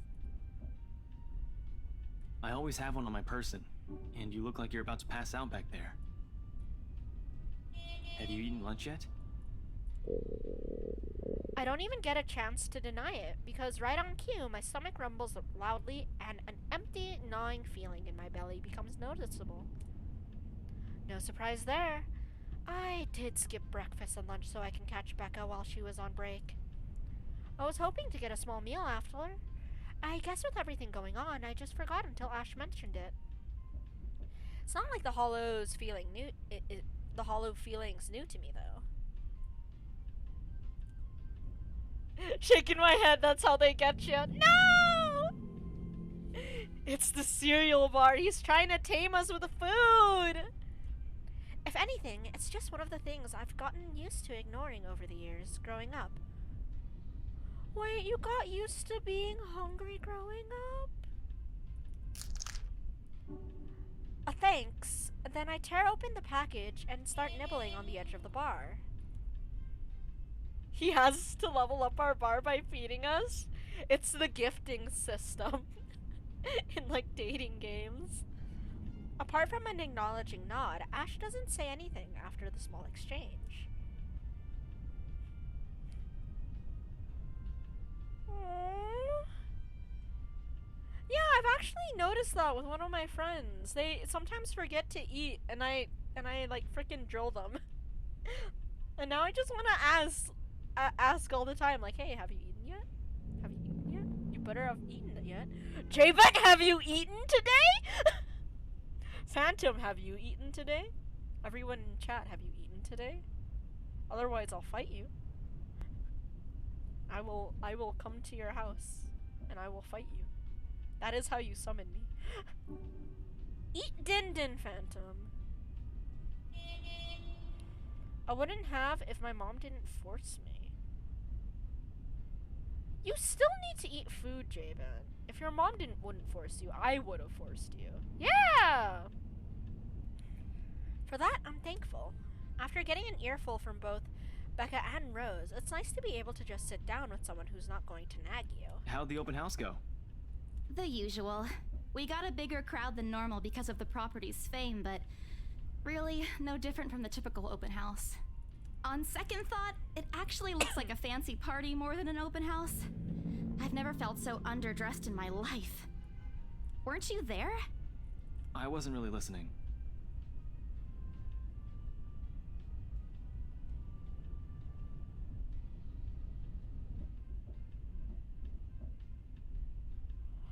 That is a really nice mom. Oh my god. Yeah, Phantom, can you still fix him? Can you still fix him? I should have asked someone to kick you out. No, you won't.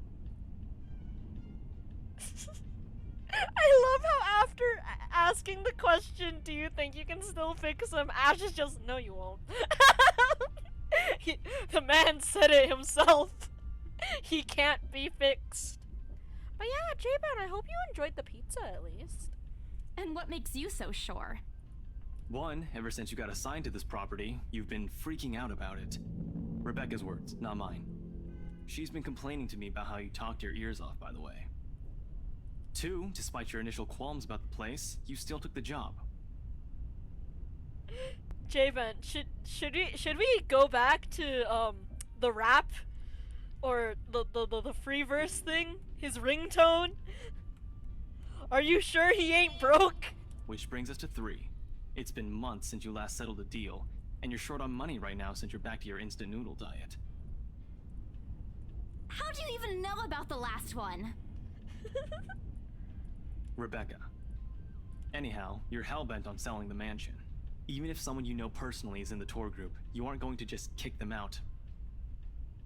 No, don't fall for the hot Asian guy. His ringtone is literally himself. How is that not weird? We don't have a concussion. We managed to do the entire open house without him, and then he was summoned. Every single person who went on your open house is still a prospective client to you, even me. You can't even afford that house. He's not entirely wrong. When it's not singing and he's just talking normally, I agree with you, J-Ben. Oh man, I walked into that right into that one, didn't I? I hate you. I really hate you right now. Same. His answer is a small laugh that kind of screams, "I'm right, I told you so." I hate it when he does that. I'll have you know that there's already someone who's extremely interested in this property. So even if you expressed any sort of interest in it, I don't think they'd be willing to let you have it. Too bad. Provided I didn't botch it with the rights. Madam Hannah in particular didn't look too pleased with what I did. I owe Rose a big apology. I hope she likes free donuts. You don't seem too happy about it. I am happy. Doesn't this look like a happy face to you? Really? And here I was thinking you found another one stuffed in the sofa. Or is it the wardrobe this time? Donuts do make everything better. I'm craving one now. He meant that as a joke, but how close it is to the truth made my blood run cold and my own heart beat a heavy weight in my chest. All at once, the letter in my bag feels a whole lot heavier, burdened by my own guilt and apprehension. Yeah, well, things happened. Stuff the right couple might not be pleased about. No need to make a fuss about it. It's normal in the business. You made them angry? Not angry, just stuff happened. Like? Things. Did they do anything? Your clients, the rights, was it?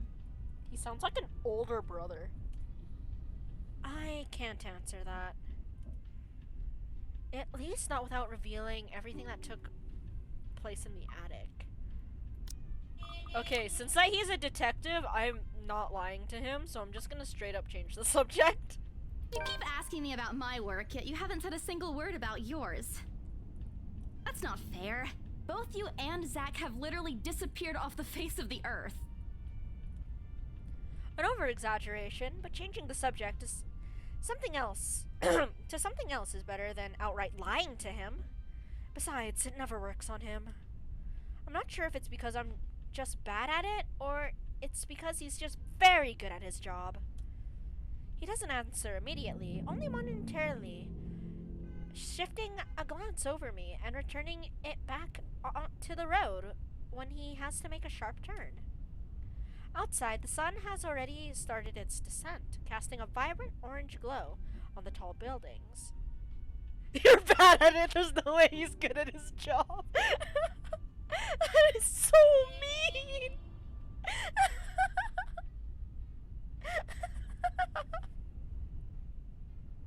Bro, how was he able to keep his job for this long if he was bad at it? I wonder how long before we reach the venue for Zach's film. Checking the street signs outside, it appears Ash has taken the longer route. Odd, but he's probably trying to avoid rush hour traffic. He must have dirt on his boss. Oh my god. His boss also fell for the Asian Riz. They heard that ringtone and they're just, they're swooning. Didn't we just talk a week ago over chat? That's different. Linking your awful memes in the group chat box every morning isn't exactly a conversation. He explained his job through memes! No, bad, Fran. Nope, bad Fern, nope. We can't fall for him because he sends memes in chat. Excuse me, I don't hear you calling them awful while you're laughing at all of them.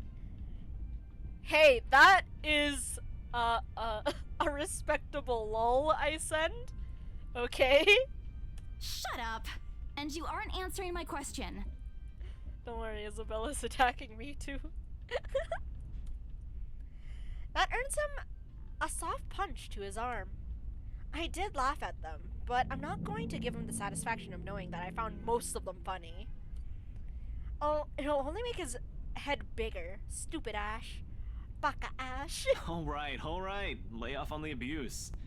Remember that case I mentioned before? Oh no, we're not a tsundere, are we? We've been trying to pin the bastard down, but it required more work than we anticipated. The guy's slippery like that. He got some good lead months ago. He recounts what he's been doing in the time we haven't seen each other. His usual work, the occasional small investigation, and the big case he's been stuck working on. Stuff he couldn't mention in the brief time we catch each other online. Although most of it are trimmed down versions, only things he can tell, he always has been careful about that. Even the way he spins his answers to my questions, just enough to satisfy my curiosity, but not enough to paint the whole picture. Well, that makes sense. At one point, his voice takes on a strained tone when he mentions something about the big case, but I don't dwell on it much. That's normal, right? I mean, who wouldn't be frustrated if you couldn't bring someone to justice because they keep slipping out of your fingers? If I were in his shoes, I'd definitely lose my mind. His stories never cease to be entertaining regardless. If things weren't the way they were back home, maybe I would have considered taking on the same job as him. Well, nope. Not really. Mama would never allow that. But the idea is still there. Along with the countless others I've let go. Time passes quickly between us in this manner. And before I know it, we're already at the movie house. Past the point of no return. No use resisting. I'm gonna be real, I don't think Isabella is smart enough for that either. With the way... yeah. I mean, like, I think she... I would have thought she would have been smart enough to at least budget enough money to not have an instant ramen diet at this point in time. I don't know, bro. Yeah. A small crowd has already formed in front of the theater when we arrive.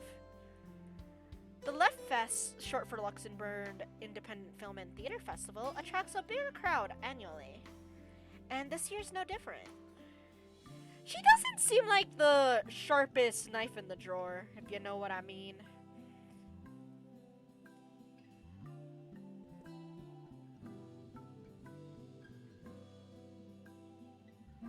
But I know that for people hoping to make a break in the industry, getting your film recognized by a local event like this is already a big deal.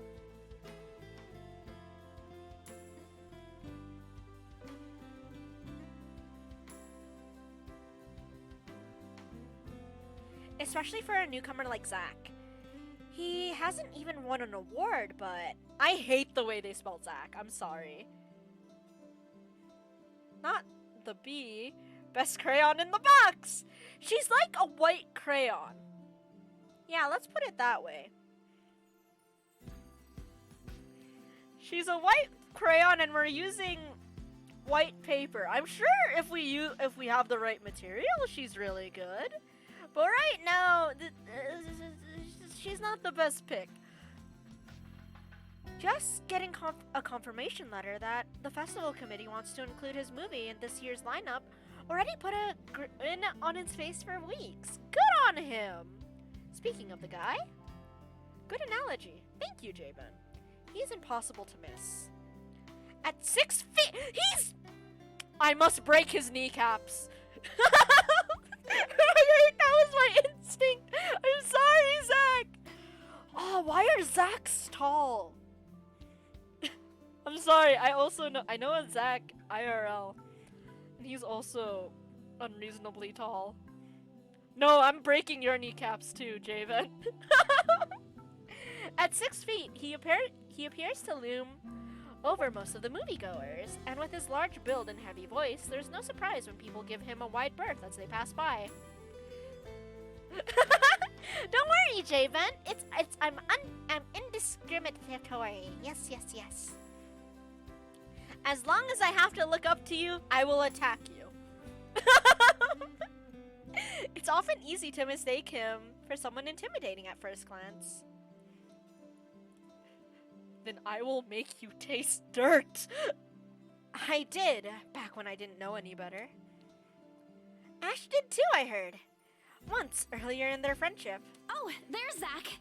I fear! Yeah! Let's go! I am feared! Hey, you guys! Long time no see! Zach's face lights up with a smile of his own. He moves towards us with careful steps, taking a significant effort to make himself smaller as to not bump or accidentally hit under anyone. Okay, I'm not breaking his kneecaps. He's adorable. He's cute. Oh no, he's cute. Typical Zach. He's opposite from the Zach I know. We stand Zach. Hell yeah, we do. First off, we need to change his name. Please spell it with a K, bro. Your name is Zach, not Zach, please. As he nears, Ash casually raises his hand in greeting and... Sup, Z-Man, my main man. What's crack-a-lackin', my homie? What the fuck was that voice?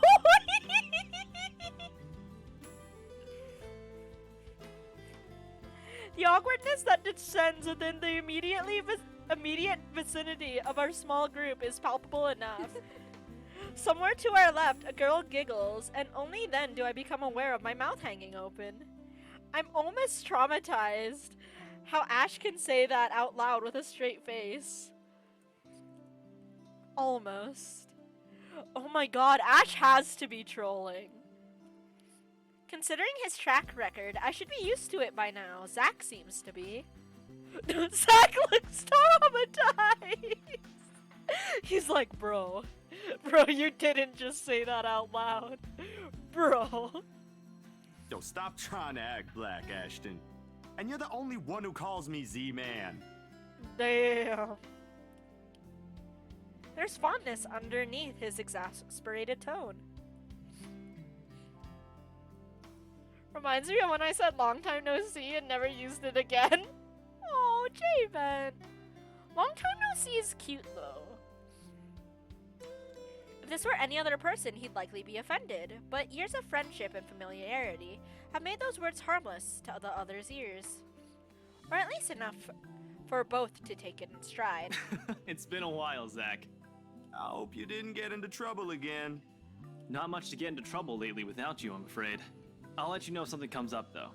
Nah, I ended up with chicken down stuck on me last time I agreed. I'd really love at least this year to pass without some sort of accident happening again. Okay, Javen, now I'm curious how the other person reacted. Hey, I take offense to that. It wasn't that bad. You really have no idea. A beat passes. Oh. Okay, yeah, that hurts. And then Zach laughs. Hey, I'm kidding. You know you can always count on me. Hugga. It's a story only the two of them are privy to. Every now and then, Ash will enlist Zach's help on something. Becca and I really never find out what the deal is with those adventures, as Ash calls it, and both aren't willing to tell due to some unspoken agreement. Ah, the bro code. I see. She insists that if it's Ash, it's likely not something illegal or life-threatening. I tend to believe her on that. I completely reset and just said, hi, how are you? And then continued from there. Fair, Jabin, fair. Sometimes. Well, boys will be boys, I guess. I give Zach a small wave from behind Ash when his attention eventually turns to me. Bella! Hi! Huh? Rebecca's not with you. Is she still sick? A bit. But she's up and went to work this morning. You know she doesn't listen to anyone that's not Ash. Yes, she does. No, she doesn't. You're literally the only person she'll listen to when she's feeling stubborn. Does Rebecca like Ash? And it's true. They've known each other far longer than any of us in the group. Childhood friends and all. Oof! She's the childhood friend route. That's why he's not interested in her. Ouch! But don't worry, Zach. She's probably on her way here now. She promised she wouldn't miss your movie. Isabella! Oh, thank goodness! Becca! Speak of the devil. Without warning, a hand grabs me by the shoulder and turns me around. Becca, you're just in time. Why do you look worried? I have to lean back a little, but the way her face is almost invading my personal space. but she places her hand on either side of my head to keep me still. She stares at me intently, concern filling her eyes. Becca, you're squishing my face. How are you? Are you all right? I've been concussed. Why wouldn't I be? Rose called me earlier. No, she didn't. Those 4 words tell me all I need to know. Since I don't have my family living close by, and the only other relative I have here works on the far side of the country, I gave my company Becca's contact number in case of emergency. I only fell down a flight of stairs, don't worry about it. Yeah, exactly! I should have known Rose would call her. I push Becca's hands away from my face. Although she lets go, her eyebrows remain drawn together. Oh, no, everyth's good. Rose covered for me at work today. That's not what I'm talking about. How's your head? Beside me, Ash snickers. Asshole. I bite back the urge to elbow him in place, of trying to avoid Becca's hand, as she tries to reach out for said area. Don't fight the urge. Yeah! Smack Ash! I do my best to dodge her, all at once, moving to hide behind Zach. Sorry for using you as a human shield, Zach. Oh, it's nothing. I just slipped off a few steps on my way down. I blacked out for a few seconds and had a minor bump, but it's just that. Same. You blacked out? It's not something to brush off. I remember doing that at school. Now that I think about it, I have like slipped down some stairs, blacked out, but I didn't have people help me out. I just brushed myself off and just got ready. I made breakfast, got in the taxi and went to school. Yep. Come on, at least let me check it. No! It's extremely minor. You wouldn't even know it's there. Isabella, this isn't a laughing matter. I don't think I have ever blacked out, but I have seen stars. Ooh, fair. She did look pale when I saw her. Ash, don't say shit! Wow, thanks a lot, Ashton, you traitor. I'll get you back for this. Just you wait. What? I'm just saying it as it is. I'm not pale, I just work inside! If you mentioned this earlier, we wouldn't be having this conversation right now. I'm sorry. Saw her? Yeah, they arrived together. Bella looked fine to me then.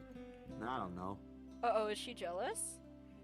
Something crosses Becca's face, but it's gone before I can figure out what it is. Oh, that's good. At least she didn't have to travel alone, right? At least. Good. Oh, Becca! See? I'm okay. I wouldn't be here if I wasn't. And I don't want to miss Zach's film. We can always watch it some other time.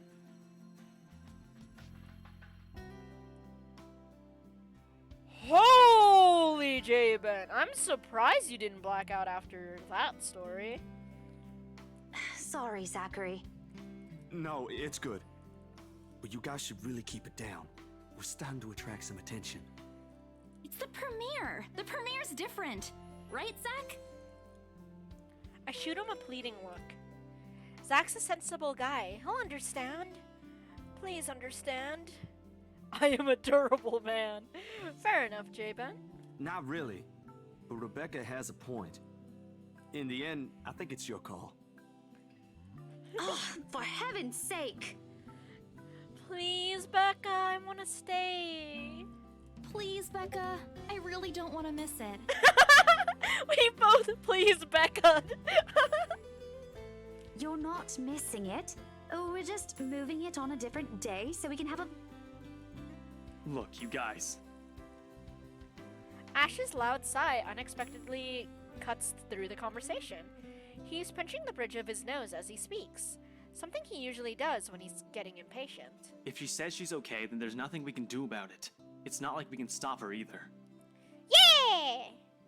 Besides, she's still acting like the same old Isabella to me, if she can still run around like that.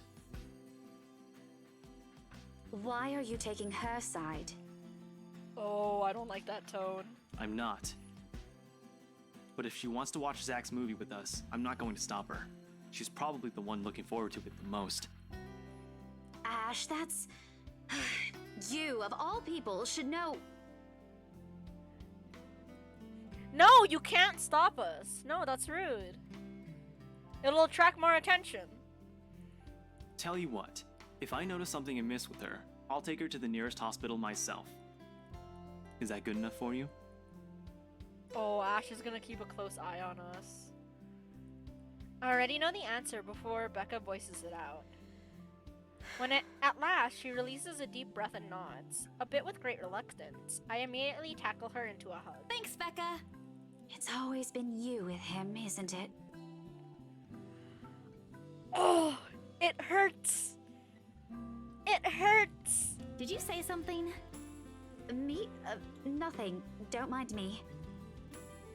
If you say so. Okay, guys, showtime's close, so I think I'm gonna get us some snacks. My treat. And then let's head inside. Dude, it hurts knowing that the one you have a crush on loves someone else. Anyone here has a smaller bill? I think I do. Hold on. I pull myself off from Becca to get my wallet from my bag. And What's this? it's already in Ash's hands before I can even react. Behind him, Becca and Zach are both giving the piece of paper an intrigued look. No! Give it back! Okay, so we've shown Rose, and now it's these three people. So we need to show one more person. It's just a paper. I don't care! Give it! Looks ancient, too. Why do you keep this around? I try to reach for it, but he holds the paper way above his head. I've never been particularly sensitive about my own height, but right now I really wish I have the advantage over him. I think of the poor girl that had a crush on me, and I thought she was joking every day. Ouch! Emotional damage, Javen! Woof! Don't open it! If I had a nickel for every time I had a crush on a person and they liked me back, only to act on it upon it too late, and then they said they did love me, I'd have 2 nickels. What's the big deal? It's not like it's a love letter. I don't see any reason to... Hold on a second. This is, isn't it? Yeah, it's an ancient love letter, Ash. Give it back. Yeah, it isn't a lot, but it's weird that it happened twice, right? Even if it is, it's not for you. Okay, now I'm curious. I'm telling you, it's nothing like that. It's... The rest of my words are lost when he unfolds the paper. I can't breathe. My heart feels stuck in my throat, pounding, threatening to burst out. Vaguely, I note how my hands are trembling at my sides. Clasping them together doesn't do any good. They are still shaking, but I hang onto them regardless. Damn, Javen! Same. Fair. That's fair, my dude. Same, Javen! I'm romantically stupid. We should form a club. The awful sick weight that has taken its core in my stomach back in the open house returns full force. Good club. How do I fix this? How do I fix this? How do I fix this? Someone please. Today's turning out to be a horrible Send nightmare. this to 5 people or else. Well, that's interesting. Guys, I think we should listen to Bella first. I love you, Zach. Aren't you a few days early for Halloween? Ash waves the paper in front of me, giving me a fleeting glimpse of its contents. Hey, look, 3 people. Yeah, so we've shown it to 4 people so far. So we need one more person. The letters, the words, every stroke written in blood is already embedded in my mind. Or did we show, what's her name again? Did we show Marianne? Throw it at someone. Turn it into a paper airplane and fly it at them. Yes, yes. Did we show it to Marianne? I don't know. Wait, did we even show it to Hannah and Luke? Okay, so we hit the 5 people mark. Okay, we should be safe. Theoretically. The letters, the words, every stroke written in blood is already embedded in my mind. Maybe I should have just thrown it away when I had the chance. That way... It's not a prank. It makes all of them stop. Even I'm surprised with how steady my voice is. But we probably killed 5 people. Details! Details, my boy. Details. They'll spread it around. Probably. Maybe. Hopefully. I don't know. It's their problem. What did you say? Dang, Ash! Your eyes are scary. This isn't a prank! I saw something! Yeah, they had feet! Hold on. Are we still talking about this paper? Or is it about the urban legend again? Both. I know it sounds ridiculous. You're saying this is a primitive version of a chain letter, and now that we've seen it, we're now cursed. Okay, so... all together, all 4 of these characters together can kill 20 people. You've got to be kidding me. See? This is why I didn't want to tell you guys. Isabella, aren't you taking this a bit too far? It's not a joke! Will you guys listen to me? Population control! That's why chain letters came to be in the first place. Let's go. I saw something in the house earlier. It stood right in front of me. If I hadn't gotten away, that thing might have...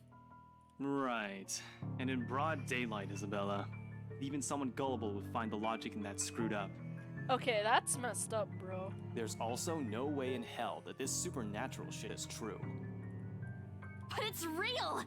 What do you think I saw? Oh, damn, Isabella, you look possessed! A hallucination? A delusion? Didn't you say you fell down some stairs? So maybe Rebecca's right. So go to the house then, Ash, right? It happened after, when I was trying to get away. I almost got stuck in the same room with that thing. We're all in danger. I thought you were my friends. Why don't you believe me? We are, and you know that. But this thing and that thing has got nothing to do with the other. When Rose called earlier, I thought she's just exaggerating. But based on what I'm seeing right now, maybe it's better if we really postpone this for now. Don't bother.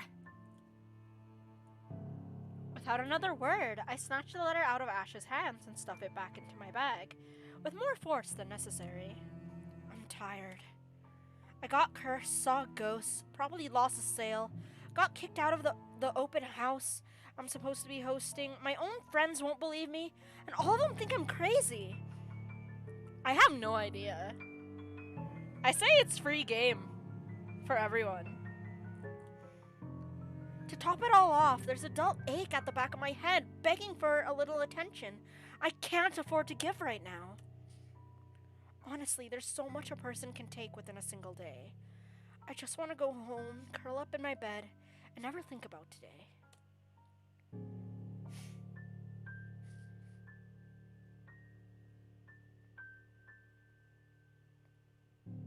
Zach? Why Zach? Maybe we'll figure things out before. I feel like Isabella might die first. We know them the Guys! least. Fair enough. Oh, whoops. I didn't read that, I don't think.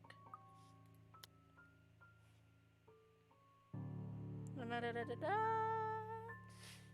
But before I can take a single step away from the group, Zach rarely raises his voice, even when there's a point he wants to drive home. And hearing him take on that tone completely throws me off. Even Ash and Becca. Whatever harsh words yet to come from our argument immediately die on our tongues. Why don't we all calm down first? I'm sure Isabella has her reasons too. No need to be hard on her. Don't talk like he's already dead! And hey, ain't this supposed to be a happy get-together? We haven't seen each other for months. I'd really love to know what y'all have been up to. I only ever get to talk to Bella over chat. Please. He He has a point. Ash, for all his attempts to look cool and distance, has been looking forward to this. He even took the time to call this morning for a reminder. He never does that. Becca too, I'm pretty sure that's another reason why she got out of bed today. Yet despite Zach's attempts to lighten things up, or Ash and Becca's acquiescing gestures, the tightness in my chest returns. I should have just kept it to myself, or at least went with the idea that it's a prank. If I did, things might not have turned out the way they have. No sour mood, no bad vibes. Careless, so careless. I'm saving. But I am going to this movie. We are being homies. Stay with the homies. Any other day, I'd excuse myself and go straight home. But this is something special to Zach. Something he works so hard to bring to life. I should know better. For the homies. Hell yeah. I might be having a bad day, but being with the few people I care about far outweighs the idea of spending the rest of the day throwing a tantrum alone in my room. Probably, oh no. And what if that thing in the attic follows me home? I don't want to be left with my thoughts either. I can still see it whenever I close my eyes. And maybe if I stay, let our heads cool down first before telling them what happened, they'll listen to me? There's nothing you can't solve with a calm head. One step at a time, Isabella. That's what my mama used to tell me. Besides, I don't have the heart to ditch Zach. A smile is back on my face when I look back at him. If we keep arguing here, we're going to miss the first few minutes. All right, that's the Isabella I know. Oh, good. I thought for sure you were going to cry. I thought for sure I was gonna punch you in the face, and look, I haven't. This time, I really do send an elbow straight to his stomach. Stupid Ash, being vertically challenged has its perks, too. Yes. What was that for? Being you. Can Zach punch him for us? He's a big teddy bear. I don't think he can. Stop calling me a crybaby. I'm not one. Aw, don't cry. Oh my god, can we punch him? Stop it! Okay, scaredy cat then. I'll live with that. That too. If you repeat that, I swear I'll... Let's just go. Cats are cute. Without another word, Becca goes inside. She doesn't even stop to wait for us when I call after her. Ash and I exchange looks at that. The same question likely swimming inside our minds. Did something happen at school after I left? Is she having a bad day too? Right? Knowing Ash since childhood, she most 100% knows that's Ash's way of flirting. 100%. I'll try asking her about it later, I guess. So, you guys go catch up with her. I'll go get us the food I promised. Ooh! Wait, Zach's gonna feed us? What is he gonna feed us? But you'll miss it. Didn't you say watching a movie without food ain't fun? And it ain't like I haven't seen it. I made it, remember? Zach will get the good food. Hell yeah! I'll be in there soon. I love you. One friendly tap on my shoulder, and then he's gone. A few moviegoers are still milling about. Some are still waiting in line for tickets. But otherwise, most of the crowd are already inside. There's nothing much for us to do here now. We should hurry up and go to Becca, or else her mind is gonna swirl with thoughts, bro. Not a word of protest comes from me when Ash gestures for the two of us to head inside. And then? Are you sure it wasn't one of the cleaning crews? Absolutely sure. Somehow, halfway through the movie, the conversation steered towards what happened in the mansion. To be fair, Zach was the one who brought it up again. In his own movie premiere. Now the film's just serving as background noise, while we're speaking in hushed tones, careful not to disturb anyone inside the small hall. Well, except for Ash. I just hope we don't end up arguing about it again. we'd all get kicked out for sure. Though with how loud Ash's voice is, we'll probably get thrown out away before any argument happens. Only Becca still remains engrossed in the movie, completely ignoring us. She's been quiet the whole evening, only speaking when referred to. If I didn't know any better, I'd think we did something that offended her. Did we? And then I ran. You heard what happened after. I still think it's something else. Frick you, Ash. It was standing right in front of me, Ash. I miss my 11/11 wish. Sad day. Plus, didn't he say he didn't believe in these things? Why is he in this conversation again? Same, Javen. I heard what you said, but it's a small room. There are a lot of things someone else could have done there without your knowledge. If I could see it up close, maybe I can... I am not going back there. Ain't that a problem if you're hosting an open house? Zach's got a point. Rose does the first floor tour. I ain't sure ghosts can be restricted to one room, Bella. I mean, it depends. There are no ghosts, Zach. Stop putting useless ideas in her head. Yeah, but I was thinking, maybe all the house needs is a blessing. Wasn't it left uninhabited for years? Oh, the house did change hands over the years. From one distant relative of the Emengods to another. None of them bothered to live in it, though. And it remained that way up until its current owners decided to sell it. Right? Why didn't I think of that? I didn't peg you as the religious type, Zach. Nothing like that, Ash. Who knows, though? It might bring something positive to the place. Yay! That's not a bad idea. I just don't know where I could find someone. To church! You're not seriously considering his suggestion, are you? Do you have a better idea? I know where. I could contact him for you if you want. Ayo, Zach has contacts? He knows people? You do that? Or we can find you a psychologist instead. I want to punch Ash in the face. There are very few times in my life where I wish my glowers can kill.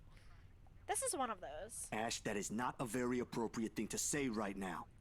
No, wait, that's not what I meant. Ethnographer. I meant ethnographer. This guy's a psychologist too, of course, if you... Ashton, if you don't stop... Rebecca knows the guy I'm talking about too. She can vouch for him. Becca tears her eyes away from the screen at the mention of her name. Huh? What? Oh, are you talking about Professor Andrew? He used to work with my parents at the university. And can you guys keep it down? Sorry, the scaredy cat here mentioned curses. Not that I'm saying this is one, but talking to him is a better solution for me than getting a random priest to bless an old house. He'll even help you figure things out, teach you a couple things, and probably put your fears to rest since this looks to be bothering you a lot. Ash might be right. However, what Zach suggested is something I'm more familiar with. Granted, they don't believe me. They're only giving me these suggestions to put my mind at ease, but it's better than being ignored or being laughed at. I can take comfort in knowing they're willing to hear me out. So, what do you think? It's your call. We'll go with whatever you want. Zach, I love you, my boy. I don't know. Priest! Priest! I'll think about it. But maybe we could go with Zach's idea? And I think I'm gonna end it here. My voice is really tired. And yeah, I think this is a good cliffhanger. Let's see our relationships. Did we make anyone angry? Oh no! Rebecca! No! I love you!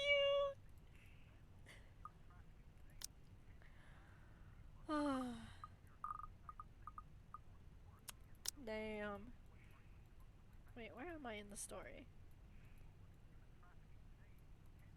Okay. We hardly touched the surface of this game, holy.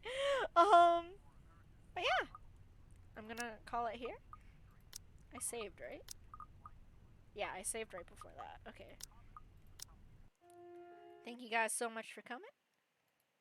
It has been a pleasure to have you.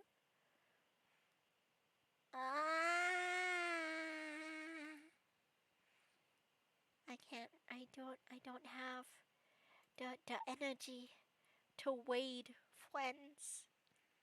Well, yeah. Thank you guys so much for coming. I hope you guys have a wonderful day, night, morning, evening, wherever you are. And I hope you guys have a happy Halloween. I'm so glad I finally got to this visual novel. I can't wait for the next time we get to read it. Yes. But yeah, that's it from me. Take care, everyone.